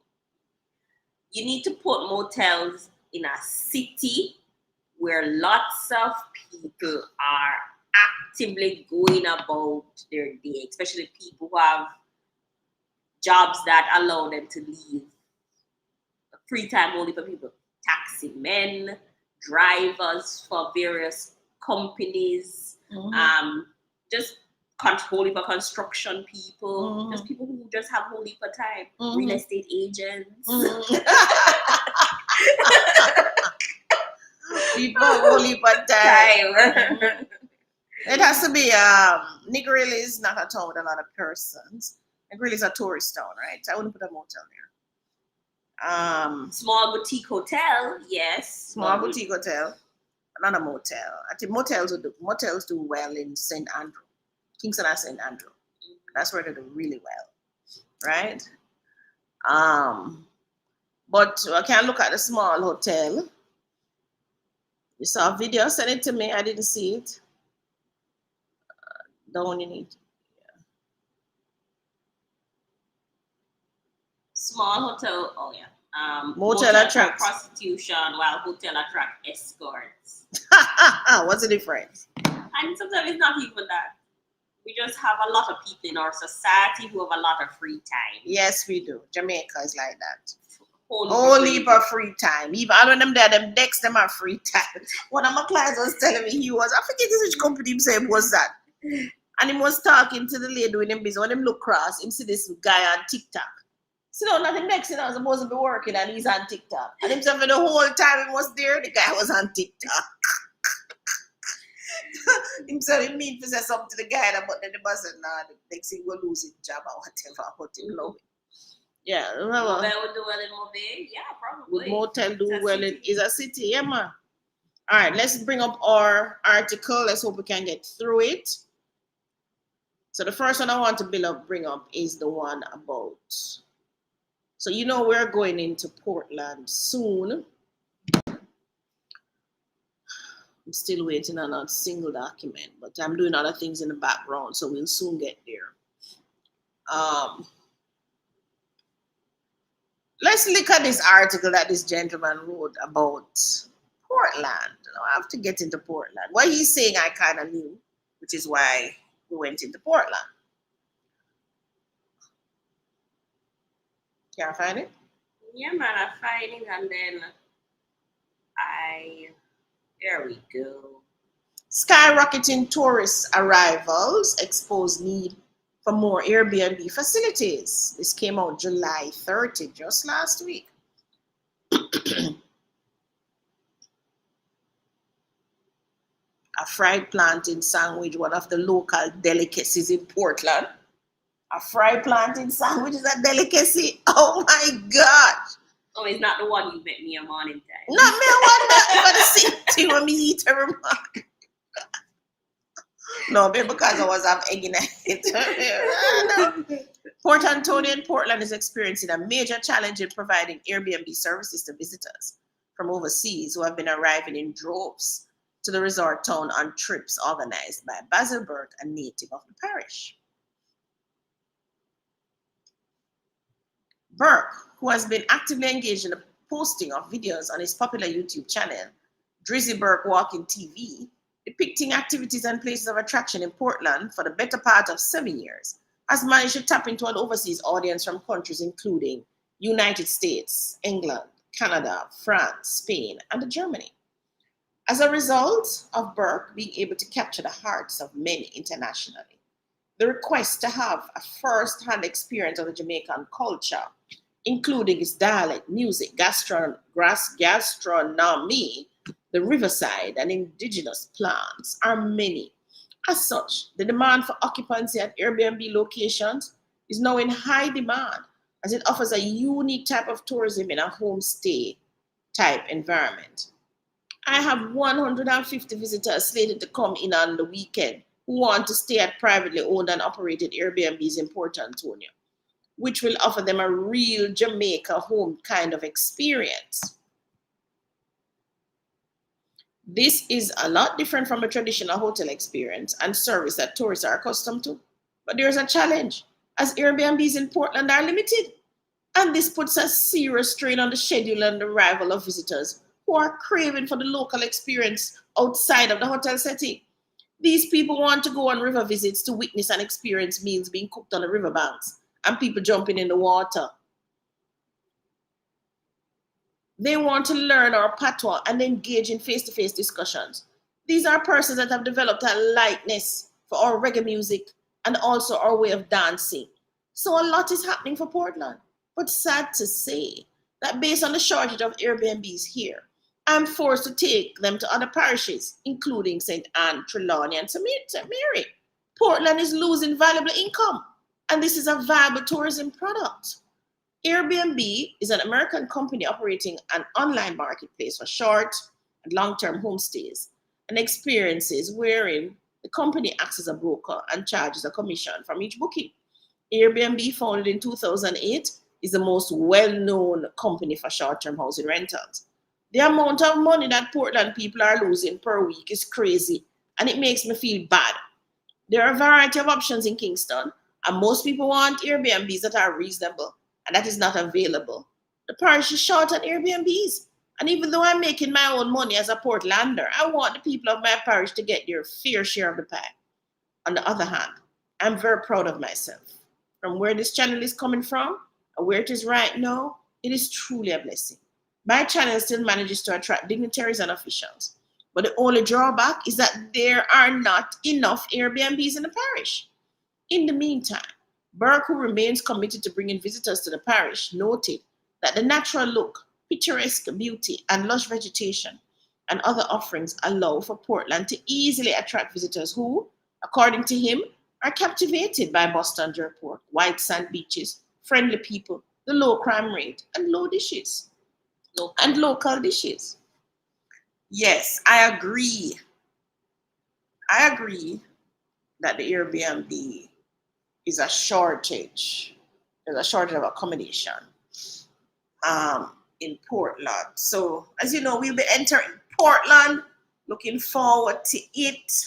So, Burke, you soon have your Airbnb then, your accommodations, right? Looking forward to it. It's just that everything moves so slow in Jamaica. My Serenity says, the article is not correct. I know people in Portland with Airbnb listings and no activity. Where? On which website them on? Because they would have found it. My Serenity. Depends on where in Portmore too. We're in Portland. We're in Portland. I would say for the most part, need to be close enough to Port Antonio, which is, you notice the Airbnbs at the well are close to Ocho Rios. They're close to Montego Bay, McGrail. They have to be close to a city, right?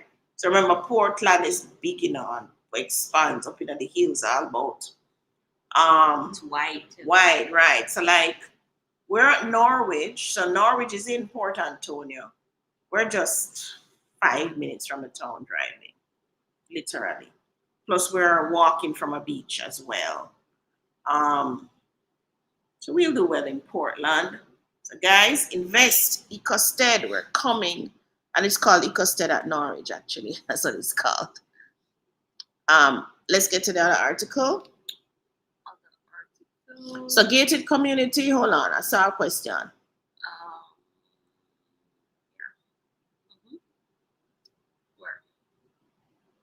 Good morning. Is there any gated community coming up in Trelawney or St. Anne? Coming up? You have so many now being sold. You want to wait on coming up or just go and get one of those? I have a lot now going on in St. Anne. I don't know if any coming up. I would have to go. If you live in Jamaica, you want to know what's happening, go to the post office. The developers usually post at the post office. All right. So this article was published Wednesday, July 31, scroll back up. Let me see. Jam Teas existing real estate. Exiting real estate, published Wednesday, July 31. That was this week. John Mahfood, CEO of Jamaica Teas. All right, let's see what he's saying. Slow sales of residences in the latest housing development done by Jamaica Teas Group has left the company ruining the opportunity and cost of tying up valuable funds in real estate when it could be making money otherwise. The company said over the past 9 months to June, it began the process of exiting its real estate activities. Of the 30 units in Belvedere that came to the market last December, Jamaica Teas has so far sold only 8, each priced within the 28 to 30 million, the so-called sweet spot. It seems like we're selling them at the rate of 1 per month. It is quite slow. All we're really doing is getting back our money that we put in. We're not making any money of it, said CEO of Jamaica Teas Limited, John Mahfood. He expects the sales of another 3 units to be booked in the fourth quarter ending September. The sales of the units have helped to boost revenue in the third quarter. Revenue for the company was up by 57 million or 8%, from 715 million a year ago to 777 million. Jamaica Tea said 28 million of this increase reflected the absence of real estate revenues in the year ago period. For the third quarter ending June, group profit was down 52%, from 179 million to 85 million. This primarily reflects the unusually high investment gains reported by QWI in June 2023 quarter, which were not repeated this quarter. Jamaica Teas is mainly in the business of tea manufacturing. So yes, I drink their teas. One of the biggest tea companies in Jamaica, if not the only one. But the group is also into retail grocery, holds stakes in 2 investment firms, and owns 3 companies that do real estate business, mainly LTJ Managers Limited, H. Mahfood and Sons Limited, and H. Mahfood and Sons 2020 Limited. The latter 2 are property developers. Mahfood says he's not satisfied with the return on investment when it comes to real estate, and that as a small developer, Jamaican Teas cannot achieve the same levels of efficiency as large operators since it does not own construction equipment. That's true. Small operators also have to rely on their own resources since commercial banks refuse to adequately fund finance projects, at times only giving about 50% of the funds required. So yes, it takes away from your cash flow. We tie up a lot of money into the project and have to wait 2 to 3 years to see anything. 800 million invested in Belvedere would have been better placed or utilized for the acquisition of a manufacturing entity. This I agree with him because he's already in that business. There will be opportunities that will come up to buy other manufacturing companies, and we want to have the cash available to take advantage of these opportunities. It will be better to use those funds to further our own business. In our case, tea manufacturing and other endeavors that are close to that and aligned our goal of exports.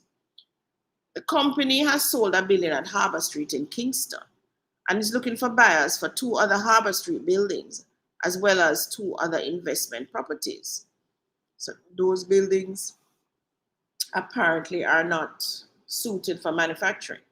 Well, it's Harbour Street downtown, so those are narrow and high. And no parking. Mahfood said the other 2 Harbour Street buildings have proved hard to move due to lack of parking. He said it. Interest in the property has only come from speculators, he added, but was adamant that Jam Teas would not sell at bargain prices. Downtown Kingston is not yet being recognized as a good real estate investment, but he's selling out, so obviously he doesn't see it as no longer as a good investment.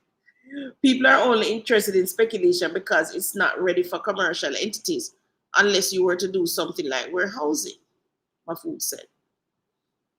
Harbour Street and all roads leading to it, as well as area leading up to Spanish Town Road and out to Windward Road, are wasted real estate, he asserted.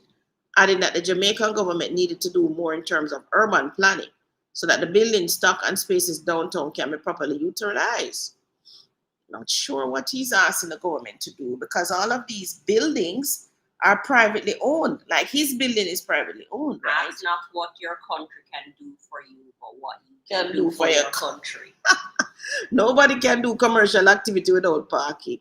So what does he want the government to do? I mean, look at what Grace did. They hit down their building and did parking and then put their offices on top of the parking. Yeah, I don't know if they hit down the building. Did they buy that property with or they bought land? Yeah, and they actually built parking. They built parking. That's what Grace Kennedy did that, right? So they realized no parking is on the road.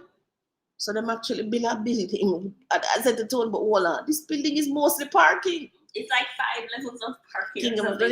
Yeah, that's what they did, Grace Kennedy. So them take them lemons and make lemonade. No, instead of waiting on the government to do something, nobody can do commercial activity without parking. Yet we used to do commercial activity without parking. What we need is to rethink how we do the commercial activity. That's what we need to do. And the thing is, you have to now get creative, right? So their UDC has car parks all over. But what type of business are you doing that you need parking? Or he could offer his building as parking. Not just collect parking. Parking, right? No, but maybe that would be a waste because it's a small footprint, right? True. But you could also probably just do delivery from the location. Meaning you're not doing. Back in the day, I used to run up and down downtown to run when I was running my fabric business. To buy from people, same people, type of people, right? Shakir mostly, and the who did own Pennies, the Pennies line. I don't know which family owned Pennies. I don't remember. I know the name, but it's not coming. And the Shakirs, who had a good fabric thing done, and Pablo's. I don't know who owned Pablo's. But I used to park in the car park, walk to the stores, and then the cart man, I'd have his cart man come with me, and I put the things on the cart, and he takes it back to the car. So we have to get more creative now in terms of how do we do business downtown?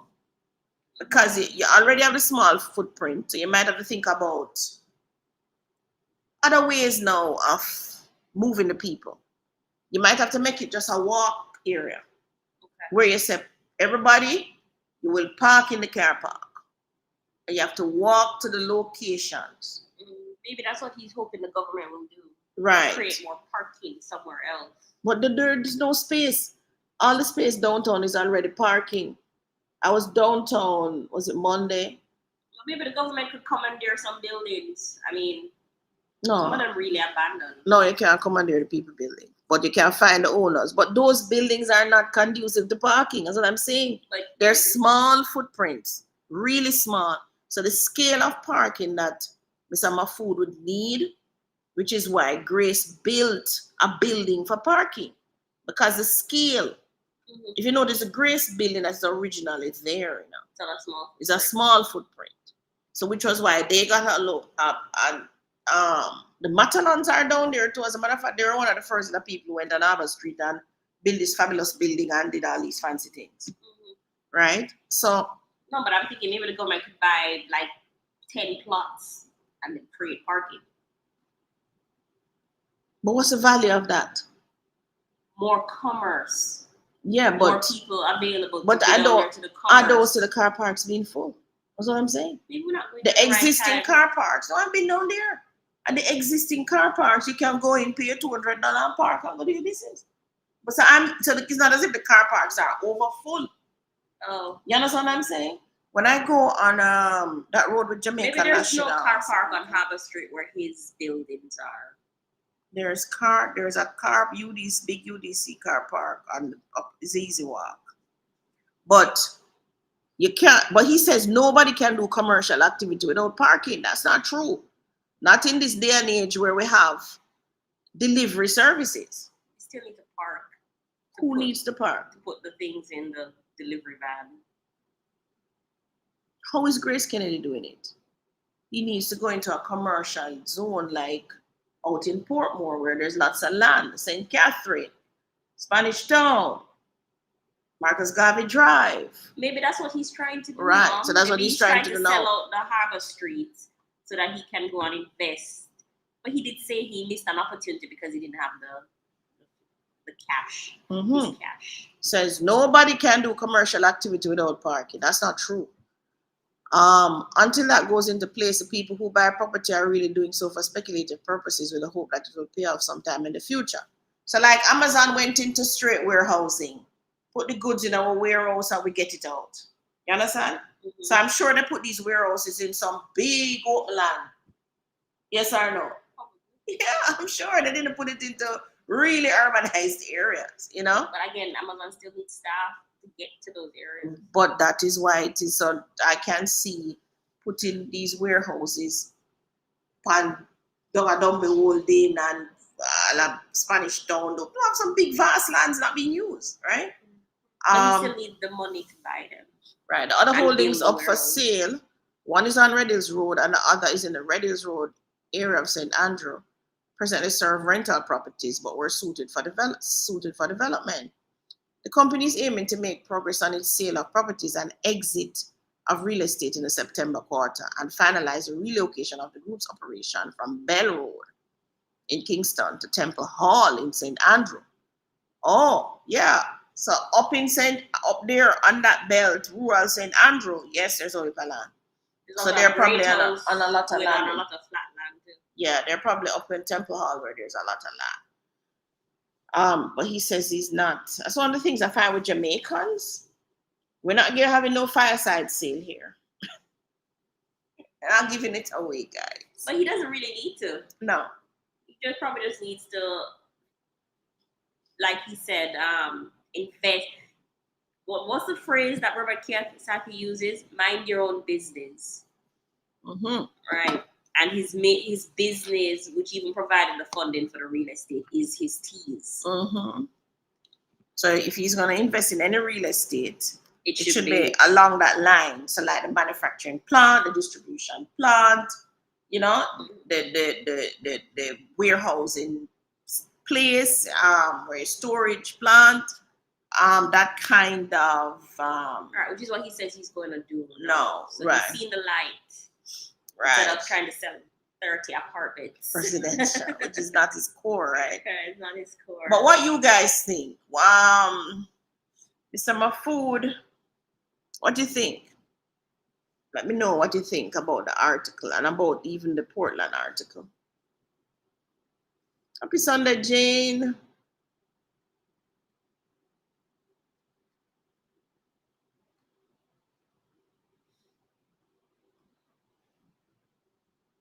I am in Mount Pleasant. Okay, and you're doing well, my serenity.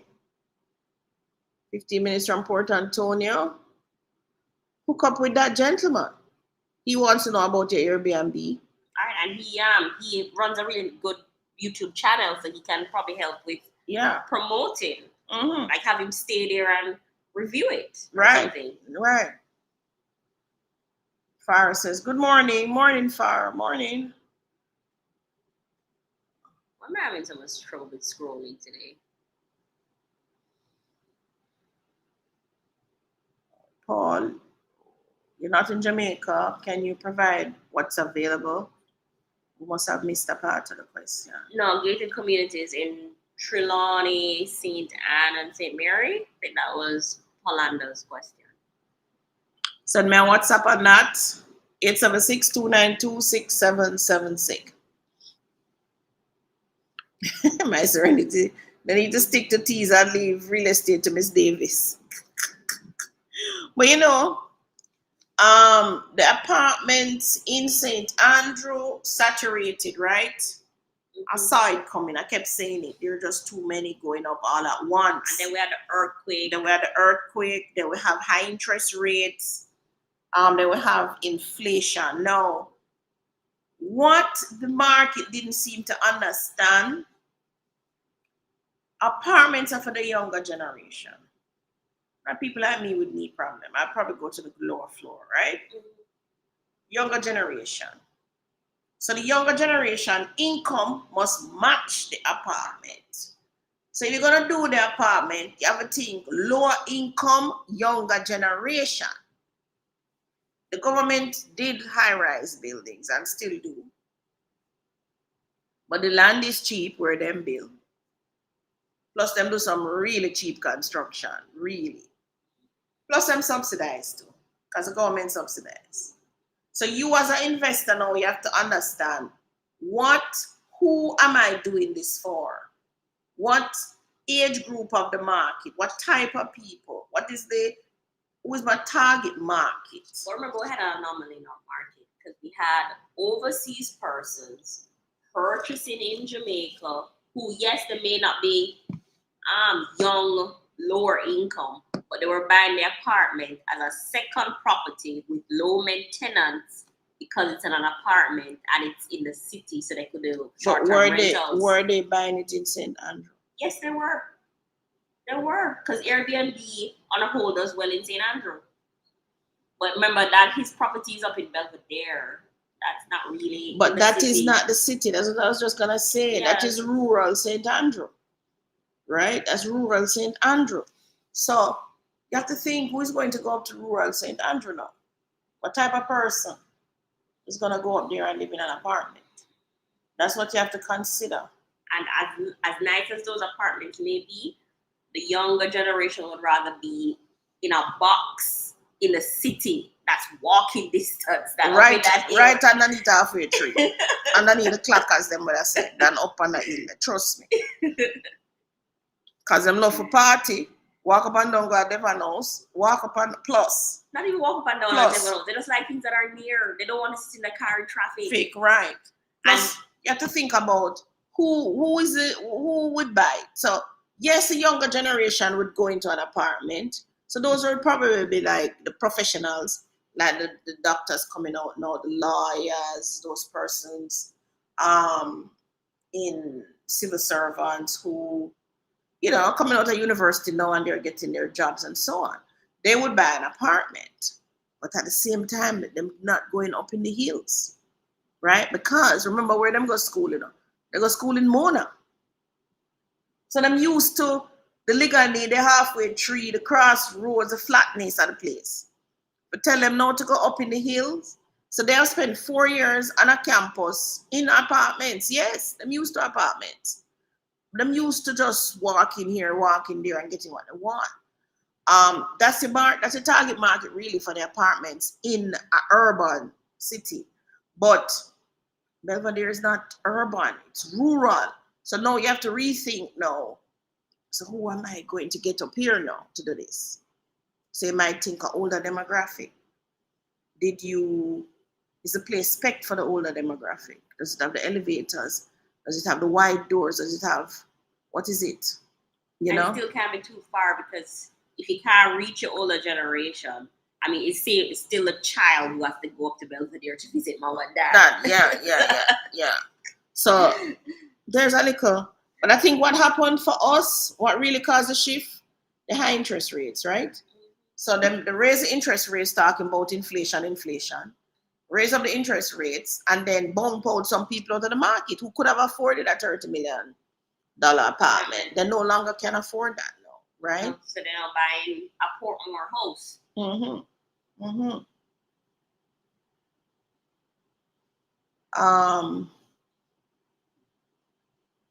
So your question here. Gore development should have a community started later in the year in Coral Spring area of Trelawney. It is not yet listed on their website. You'll have to check their page frequently for launch dates. Yeah, I'll keep calling them. So we know about Gore because we're at Camelot. But yes, they will have it. So this is they did a Coral Springs development already, actually. So this is gonna be their second time back in Coral Springs. So you can call them. They're doing houses? These houses go there. They must be doing houses. They do townhouses as well. Maybe they're doing a mixture, I don't know. But they are doing Gore might still have some townhouses too in Discovery Bay. The main. But Gore can be tricky. So you have to keep calling. You have to make sure you get on the list. You have to do so many things. I think we were just straight lucky, really. No, you were early. We were early. Yeah. Can't beat early. Early bird catch your mouse were. That's why I get up so early, 6 o'clock about it. I go up on YouTube. Kendrick says, I thought downtown was in this regeneration phase. It is. It is. Drove through there, when was it? One of these days this week. It's Beryllium put up a nice building. Well, some other people, I'm not remembering the names now. I know Grace Kennedy for sure. Right, then the same Harbor Street there you're talking about. And, Digicel went down there with their massive building. Yeah. It's in its regeneration phase, but that's going to take some time for people to see the vision, see the light, So it's not a seller's market. Seller's market if you're below 20 million, Kendrick. Over that, it's sticky. Seller's market under 20, which is the NHT belt. But it's hardly a buyer's market in Jamaica. Hardly. The people who own real estate, they're Mr. Food, yeah. Not selling his money for what? Selling his property for what? Not giving it away. Yeah. So even though he's grumbling, he can hold on to it. It's not like a dire circumstance while he's selling. Yeah. And my food strong families are strong family. The T's are still making money. So just that he wants to move at a certain pace and get some things done. And I know that kind of, I know that I'm at that stage here now too, but whereas he's selling, I'm really not selling. So I'm not, yes, I am selling. Forget that we have some Coopers in selling. We are selling. Yeah, but you're still in the development stage. We're still at some part, and at some part we're still at development stage. Portland we don't start yet, but Portland will be sold. Once we say Portland ready is gone, I'm sure. Simply because, as Tony says, nobody else is in the space. That's another thing. So we're not competing with all these high rises in St. Andrew, right? So we do have a set of persons that don't want to be in that kind of hustle bustle. They want to be like somewhere like Portland, where it's natural, it's all green, that kind of thing. So that's one side of the persons. Plus, you have persons who want to be, they want the investment in Portland because the truth is, first movers have the advantage. I see persons now just trying to buy into the same Trelawney and the same St. Anne. Prices have skyrocketed, but first movers. So when Richmond came to St. Anne, they were first movers back in the day. Because they're going now into Portland, we will be the first movers. Because we talk about gated communities, that's barely a thing in Portland. Hardly in Portland. Sharika says, read Portland article. I can see why there may be a shortage. Portland is popular tourist attraction for its natural elements, beaches, rivers, etc. Maybe more quality Airbnbs, not quantity is the issue. Right. That is what EcoStead will bring to the table. More quality accommodations. Houses for sale under 18 million? In Kingston. No. We have Portmore at 15 million, Westport. We have, we have Passage Fort, 32 million. We have Spanish Town, 7.5 million. That's on land. So you can take your 7.5 million, buy the land, and then you build a house, 12 million. Still not Kingston. But still not Kingston now. But for 18 million in Kingston, you can buy a studio apartment. Oh yes, we have an apartment. And Tony don't bring it out yet. So I should remember. We have a one-bedroom apartment on Georgiana Close, Vineyard Town, for 8.5 million. A one-bedroom, one-bathroom apartment that's coming out this week. Jovan says, so how they can't sell buildings at market price if everyone wants to be in the space? I heard that finding land in Portland is a bit challenging. Finding land on the main that they will sell is a bit challenging. Yes, you can find land. Portland not short of land. Bring out the Portland list, Tony. Portland have land selling, but it's up in the hills. That's the thing going on there.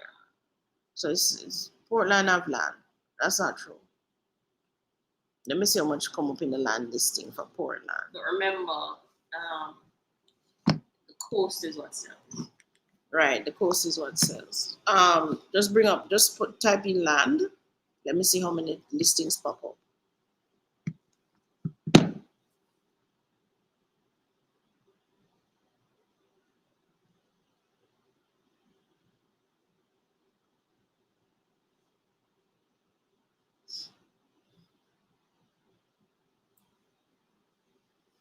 Let's search Portland as a parish.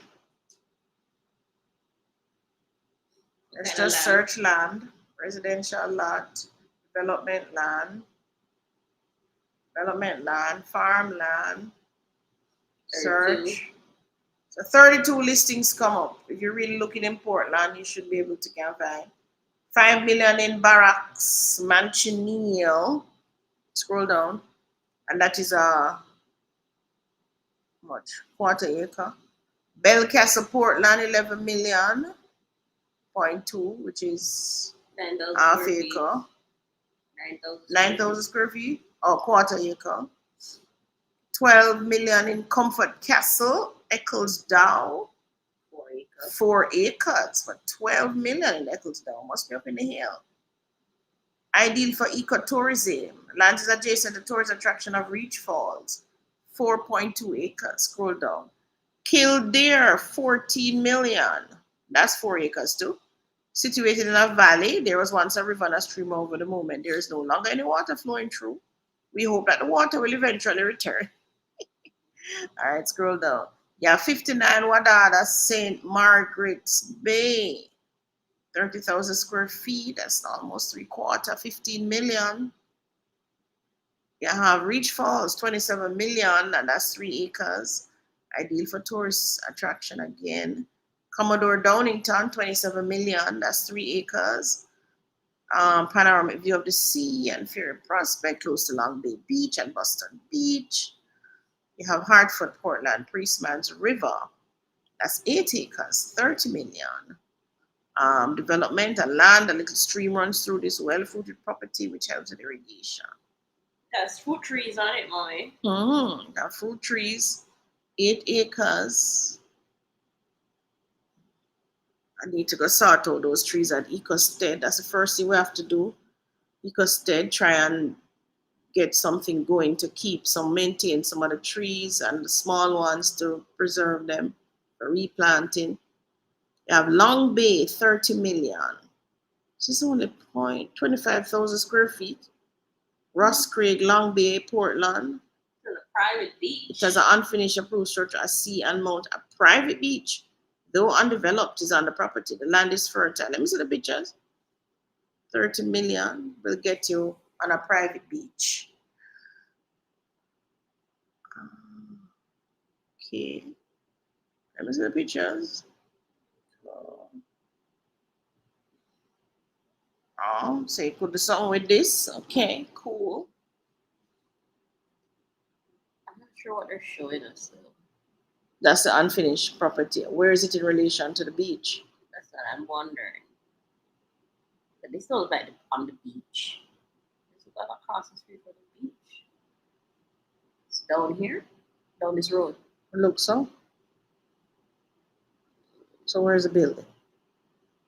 It's not this. So why should they show us a building? Show me the building in relation to the sea. To the sea too close up. Yeah. Can't see the building. It's not this. All this aerial view and I still don't see the building. I need to see the building in relation to the sea. That road there. That's the main road. And apparently you turn down that road and that car is on. So you turn somewhere down here and then the lots are this way. Mm-hmm. And then maybe at the end of this road, is where the beach is. Let me see the volume of folio.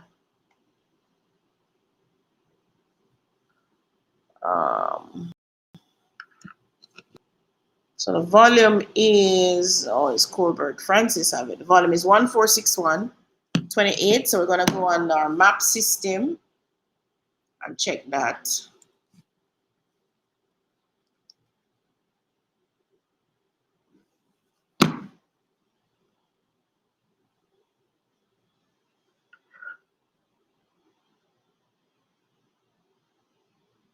Although I prefer to be on the side of the hill, you know. I don't like being at, what's already gone over the top. You have something else to do? I have remember Millionaire Club at 10 o'clock. That's 2 hours from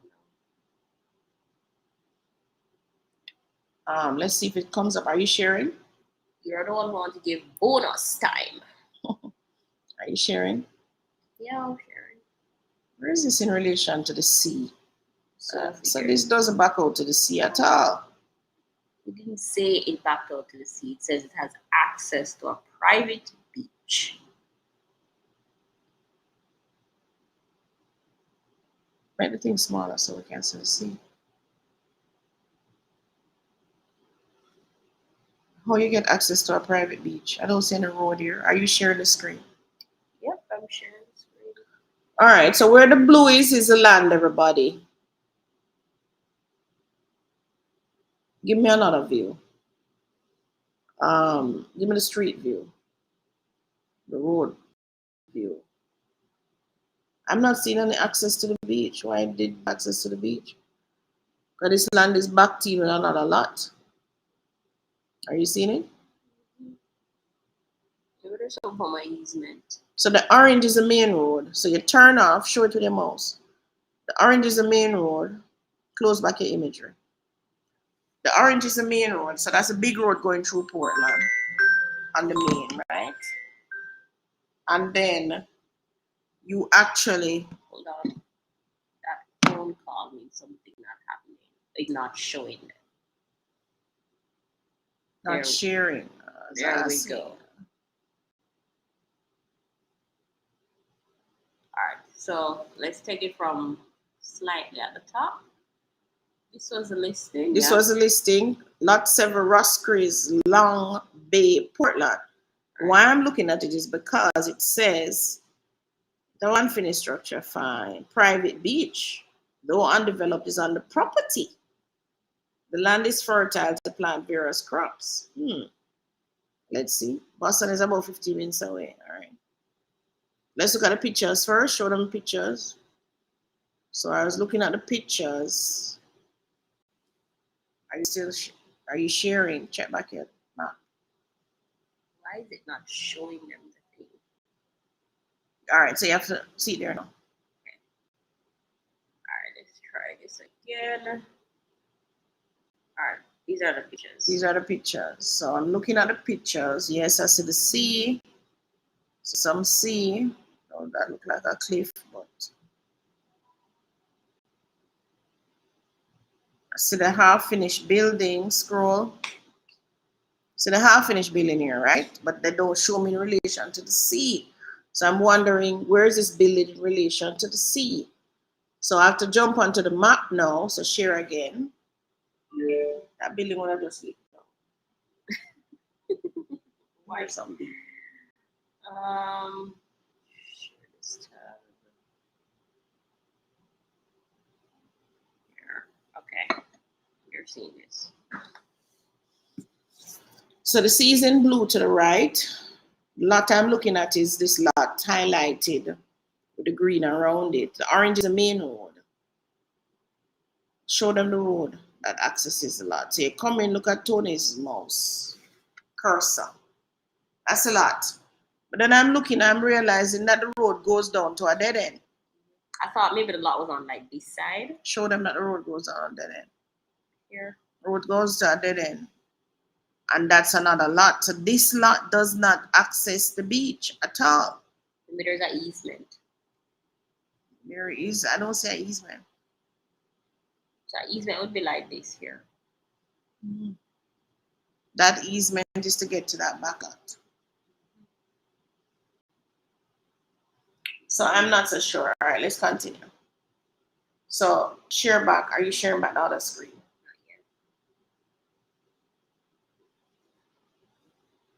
So Are you sharing? Check. So yeah, Paradise, which is 17 acres, flat ready to. That's Hope Bay. Coconut pavement, concrete water tank. You have No Such, 56 million, 7 acres. Scroll down. Fruitful Vale. Scroll down. It's our head spring. Hold on. Head of a spring popping up and giving a constant flow of supply of pure spring water coming from mountainous interior of Jamaica. NWC currently pumps from here, supplying the district with water. Land is fertile, excellent for sustaining farm. Only 3 acres. Let me see them. Let me see that. it's just listed. So this is 60 million. Let me see. Let me see if I show us a spring. Is it a house? This is a little house. Yeah. Oh, a house is on it. Let me see the spring. Seen water pipes. NWC pump house. So where's the spring? Come on, guys. At least show up. Hold on, go back. Scroll Maybe back. this is it?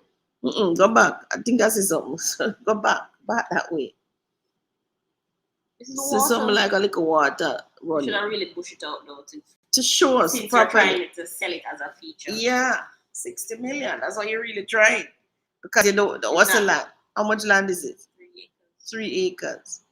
And then you buy this too, you have to be careful of what kind of development you do because NWC is pulling water from this source, right? Ferry Hill, what does Ferry Hill have? 1 acre for 62 million. Why? Prime for the development, private housing villa. The villa come back away. See, and unique black and sand. But 60 million, all right, scroll down.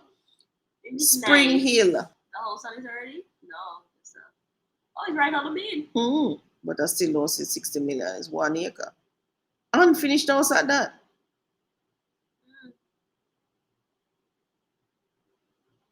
No. But the people not giving away them property away. Ray P. Spring Hill, 71 acres. Now we're talking. Sprawling, both fertile land, ideal for cultivator of crops, nestled in lush hills of poor land. I like not like nestled in the hills. Yeah, the hill thing on me.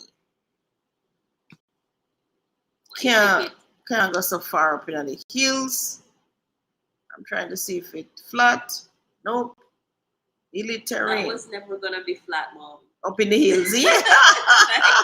Watch go. Look at the contour lines. Oh my gosh. I'm not sharing that tab. Oh, I'm not sharing that. All right, let's go back to the original tab. So let me see. I want to see the final thing, the price of whatever big thing going on. Go down. 42 acres, 5 minutes from Hope Bay, beach 40. Scroll down. Anchovy. Why is this 101 million? Because what? How big is it? Oh. Flat, yes. 38,000 square feet, which is about 3/4 acres. It's waterfront? Cool, pristine waterfront escape on Oyster Bay, the turtle, anchovy.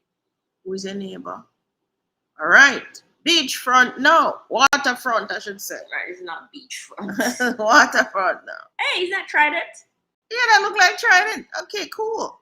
I know this stretch. All right. So this one definitely up on the water now. You're definitely on the water with this one. So they make a little boardwalk going out or something. I think this is somebody else. Is that theirs or somebody else's? Look like theirs. Oh, they're doing. So this is what they're now? I think so. It's like a bar. I guess people can come and surf and maybe hang out. Interesting investment. Yeah, you can go on the water. Is that like a boat? Yeah. Okay. Okay. It's more like a business. How long is on the market? Just come up 42 days. Interesting. Walk along the sea. Bayview Resort is there. Blue Lagoon currently uses a marina reservation for water sporting activities. Multifunctional building, including serving counters and kitchen. This is where rural waterfront escape meets suburban conscious luxury. Create peaceful. The land is too small though. To do what? I want something bigger. But to do what? Most people will be on the water. Most persons will be on the water, you think? I would want to have some kind of accommodations too. They don't seem to have. How much more feet? 101 million. No, how much I want for it? Yeah, it could be over 100 million. Okay. This look interesting. 122 acres. What's 5 minutes to interesting, the size? highway, passing through Long Bay, Portland. Outdoor type recreation of amusement park, as all of the 122 acres are accessible by 18 feet wide roads, unpaved, already cut into the property. The slope terrain provides ample drainage, wonderful view. How long is on the market? 296 days. Why? Nobody sees the vision. Made possible by what? Well, you have the sea view. Seem like you're near the sea too. How come? Hold on. Can be near the sea. Oh, that's the sea. That's the road entrance to go up there. Let's see, Oh, that's the road entrance. But definitely coming off here in 5 minutes, guys. Tony, we should check for questions though. We're talking to ourselves. Are everybody vested in this, looking at this Portland? Oh, no more questions. Oh, everybody vested in Portland. All right, let's continue. No, somebody says it could turn the building into a open air restaurant, Miss D, or a motel. Good morning, anything available in Greater Port Moore. You mean the unfinished building that we just saw? Back out to the sea? Yeah, the 38,000 square feet piece of land for 100 million. No, the price 100 million. Price sound too high. The thing is, if it had a business there that you could see the books on, then it would have made more sense. Yeah, the surfing business, I don't think would make that. We don't have a lot of surfers here. Oh, we do. No, not to make that kind of money back. Oh. What's the return on investment? But we do have a good crowd that goes out to the waters. Yeah, but that makes sense. Why the 100 million for the motel? Because it's on a main. You don't want it on a main. No, but that one turned off. No, this one is on a main. This one is right beside Trident. Well, like 3 No, doors man, down. I think they were talking about the one with the half-finished building. That's all? Oh, the half-finished building. Mm-hmm. Oh. And it has a private beach that you could, well. You don't have access to it. We'd have to get details on that. Maybe there is an easement that we're just not seeing on the map system right now.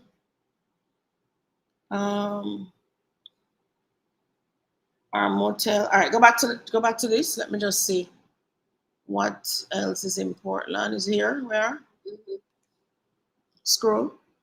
So you have, that was a Long Bay one. Is that the one? No, that's not the one you're looking at. That's the one you're looking at, 122 acres? Yeah, because you said it was only 5 minutes from the highway. Which highway? She talk about the new highway, she talk about the main road.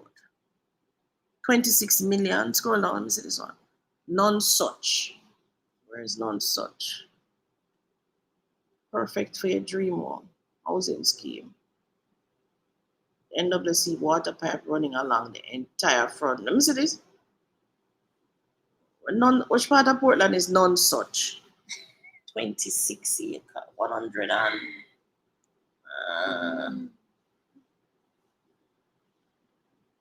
Where are the street poles? And where are the light posts? Is the place and a light? Oh, you have water and I'm no light. Road nice though. Like it could have worked, yes. Land seem flat, but it look lonely, man. Hold on. Until you go there, Mom. Bring up the map, let me see. See, you have a neighbor. You have a neighbor along the road. No, man, this is a hilly terrain, man. No. There's some here, serious hill. This is a hill. None such as a little sleepy town. No. Scroll. None such far from Port Antonio. All right. So this is Port Antonio.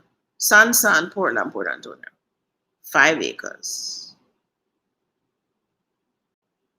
Read out loud, Mom. Nestled in the lush, picturesque, and highly desirable location of San, Portland, this stunning 5 acre offers an unparalleled opportunity to embrace nature, beauty, and tranquility.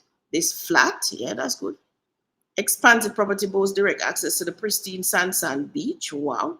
A hidden gem known for its crystal clear waters and serene atmosphere, located just minutes from the enchanting Frenchman's Cove and the vibrant town of Port Antonio. Enjoy the best of both worlds. Let me see where it is. 5 acres, much work with though.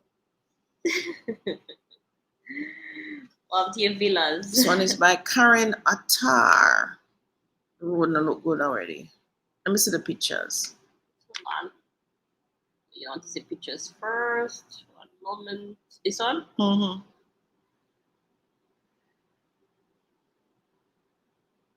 It's a light post. One I might have sketchy. See, where's the sea? Oh, it's a Navy Island there. Hold on. She look like she didn't near. This look like it down near Norwich. It's on the main. Where's the main road? Oh, yes. All right, let's look at it. No, it don't look like it's on the main. It's on the main. I think it's up on a beach. It's on the main. Ouch. It would be good if it's on the main and it goes to a beach.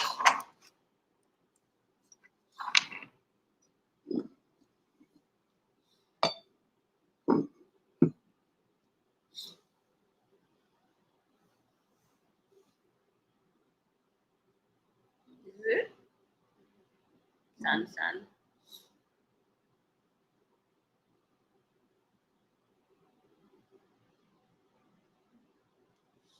Not on a beach. It's not on a beach. Not even on the main road. Williamsfield. It's the main road there. Go down. Oh, sir. Are you sharing? Yeah, we're sharing. No, sir. Hold on. It's not far from the main road. That's a good thing. It's only like 1, 2, 3, 4, 8 lots from the main. Similar like no women on the main road, But where is Port Antonio?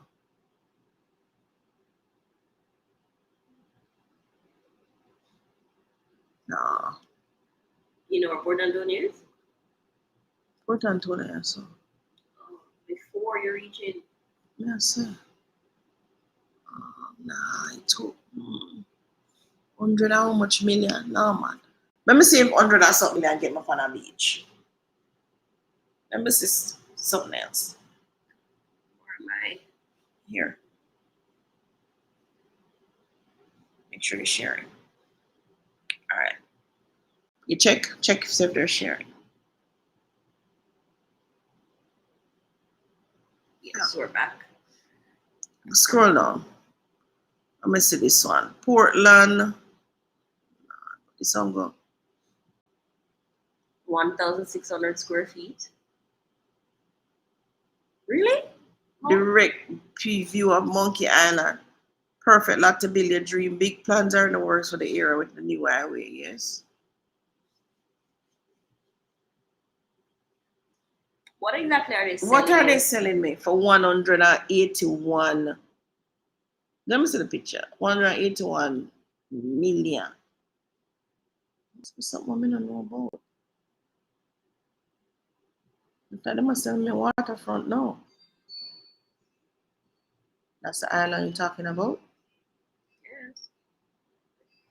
It's the water they're selling you.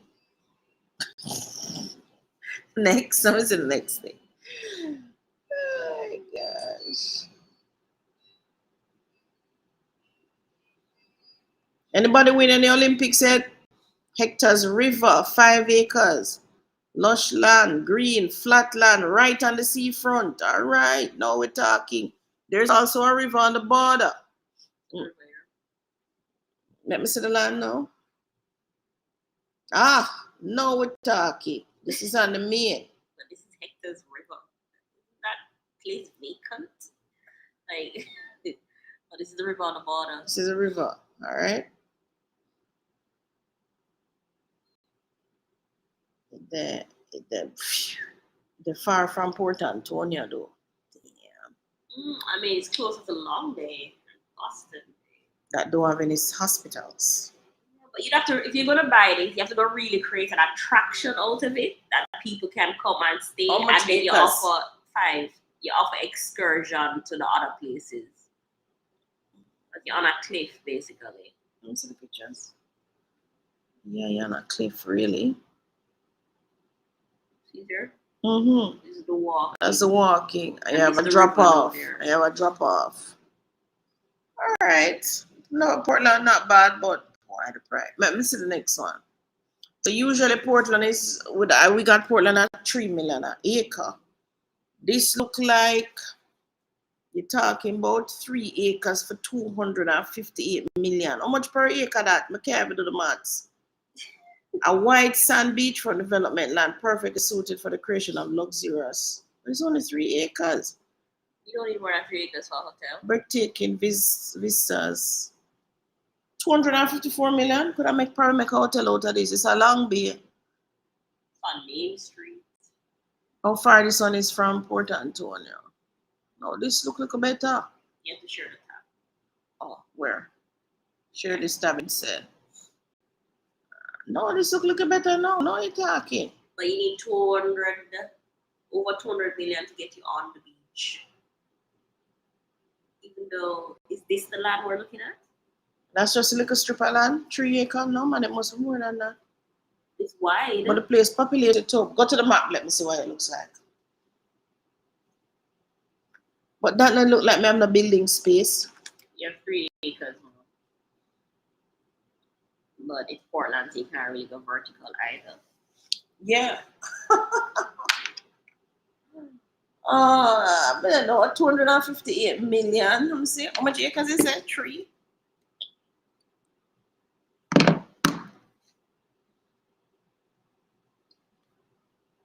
Three acres. Half of that not going to be usable because you have to step in from the shoreline.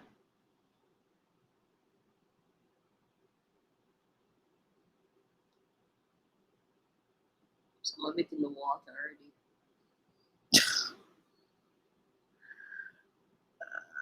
Go to the real. Go to the thing of you. You know what this is? Are you sharing? This is like a rich person just buys this and build a villa. I don't know. I don't know if that's going to work. Let me see how many persons on the shoreline bill already. Must be some restriction going on, you know. Scroll. Scroll. I want to see the shoreline. On this side, I have money. But there's one house here, so. Look like the sea are going to take it. So these lots were so how come this land goes into the sea? That don't make no sense. The one this side here. But for the most part, they don't seem to have built. Some person's land go back the next way. Some people here, so.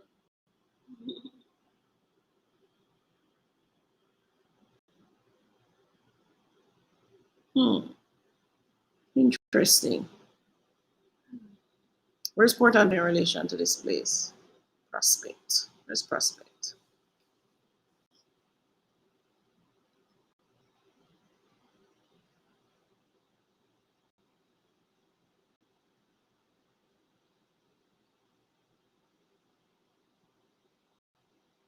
It's in Long Bay, so Port Antonio should be down here. No?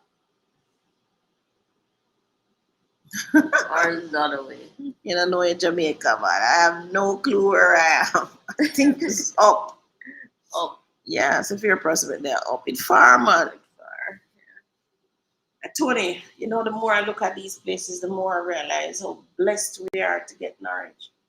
Mm-hmm. To be in that location. We looked at a time where people weren't looking. Yeah, they weren't looking in Portland. You have to be the first. You have to be a first mover, guys. All right, so bonus time has come upon us. Get back to the live. Mm-hmm. Laugh out loud. The selling hopes and dreams of 180 million. Yes, hopes and dreams. If you win the lottery, you can buy it. Put it that way. All right, everybody. Thank you so much for staying with us. Looking forward to those of you who will be in Millionaire Club at 10 o'clock. And everybody have a good week. Tony, who is vested? Jovan says he's vested. Vested in what? Fully vested. Fully vested in our hunt for Portland. That's what we were looking at. So we're gonna you soon see us start getting into our Portland adventures, because when we're going to a new area, we need to go around, recce the area, and look what's there. Well, we kind of did that already, just that we didn't film it for you. But we're gonna be doing that now. But they'll see the Norwich journey. Yeah, there's a Norwich journey. Plus other things in Portland. Things surrounding Portland. Because if we're out there, we got to find food to eat, shelter. Like, we're gonna be out there. Let's hope our Airbnb is there, and I'm not sleep on our site, you know. We don't pitch a tent, man. No, man, we need a nice house, man. Picture tent, they crazy. Until we get up our stuff. But yes, so we're probably have to go rent a house out there. But please, people, mosquito mesh is a must. Or you put a container. Fair perimeter fencing is a must. No dog, no lizard, no puss. Can't avoid those things. No, man, we can't. What is your something? Right now, I have 3 lizards keeping me company. Yeah, you can't keep them in your house. Not me. I told you when I pulled up my clothes, what was in there? Crazy. Bed. Crazy. If that lizard is looking somewhere to have his lizards, you know. Yeah, so he's nesting, so you can't stay there. A boy, a baby lizard soon jump out at you. More to life. Not me. So, and then Portland, a little tricky. So we're gonna have to get on that land too and clear some trees and some lumber trees, secure some of the vegetation, the plant life. That's because that property actually is fruited and also has a lot of botanical flowers. Because one of the owners was actually a botanist or something like that. Mm-hmm. Jovan says, how do we join Millionaire Club? Oh, you would have had gone through book club, Jovan. So you would have gone through book club where we did The Richest Man in Babylon, Think and Grow Rich, and Rich Dad Poor Dad. So we'd have gone through those 3 books already. And now you would have been moved over into Millionaire Club, where you get down now to the nitty-gritty of it. And build out your strategy, because you now have the system and the models that you're going to use. But Jovan, I can tell you, for every 10 that take it, is only 1 is going to jump out. That's just the statistics. So, I mean, I have 100 people in book club, but only 10 or even 20 will pull through to Millionaire Investor Club.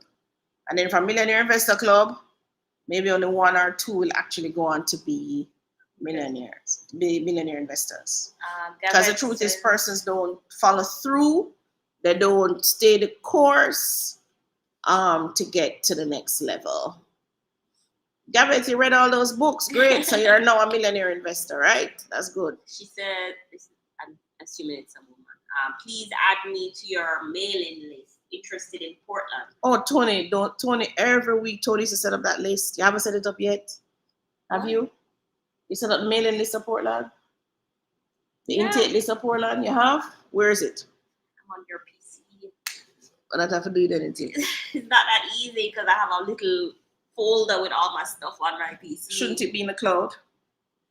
Yeah, but let me see. Can I even log on to the? I can't log on to the cloud from you. Why? You can't log on from the cloud Because anywhere. it's my work email. Let me see if it's there. Sharika was to carry me to Portland. Picture paint. Dead. Sharika. Me not into them things. My kids were saying, let's go to Hollywell for vacation. I said, what is the accommodation? Oh, mom, sleep in tents and huts and whatever. I said, hell no. We're gonna go without you though. Yeah, go without me. I'm not into any of that. We want the boys to experience some outdoor. So you can't experience outdoor in your backyard. For the big backyard that you have right now, you can't pitch a tent around this and experience that. You want to pitch a tent? You know, pitch a tent back there, so and cook on cold Yeah, stove but and there's make them run up and no down. river, there's no waterfall, there's no hiking. Uses even hiking anywhere. No. Oh my gosh, that kid. I told him the other day, said we're going to walk to school because his school is literally walking distance Around the road. from where we live. Yeah. And Zayman said no. It's a 2-year-old, you know. And tries to find his stroller. When we couldn't find a stroller, I said, come on, let's just walk. Click. He just pulled out a tantrum, dropped on the ground, and started crying. Eventually, Brent had to rescue him and drive him to school. Yeah, his dad had to just let me carry him to school. No. I want to see you take Xavier about you go to camp, no hiking. Forget that. Xavier is like me, not happening. You see, my passwords aren't here. And then Xander is the one who will walk, but not Xavier. He's not walking anywhere. It's not here. It's not there. All right, so the Portland, we'll make sure we have it up. You'll also see we probably will have some landing pages and stuff going on for it as well. So you'll see those coming up as well, but we'll definitely put an intake here every week. So those of you interested in the Portland, you can start putting your thing. Carry me with you to Portland, Sharika. So funny. You really want to pitch tent? Yeah. No.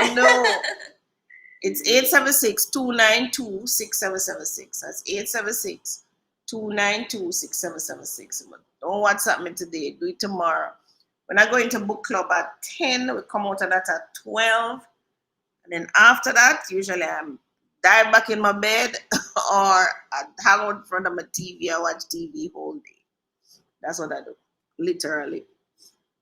So, like now out in the country, we might have to hit the road and get some food. I want my food still. Told them just want to figure out how to use our Instapot. Me, I made a pot of soup yesterday and I'm eating that soup till it finished. Soup that took 4 hours to cook. Microwave it, yeah, you don't. Needs to be eaten. Okay. All right, everybody. Thank you so much for staying with us.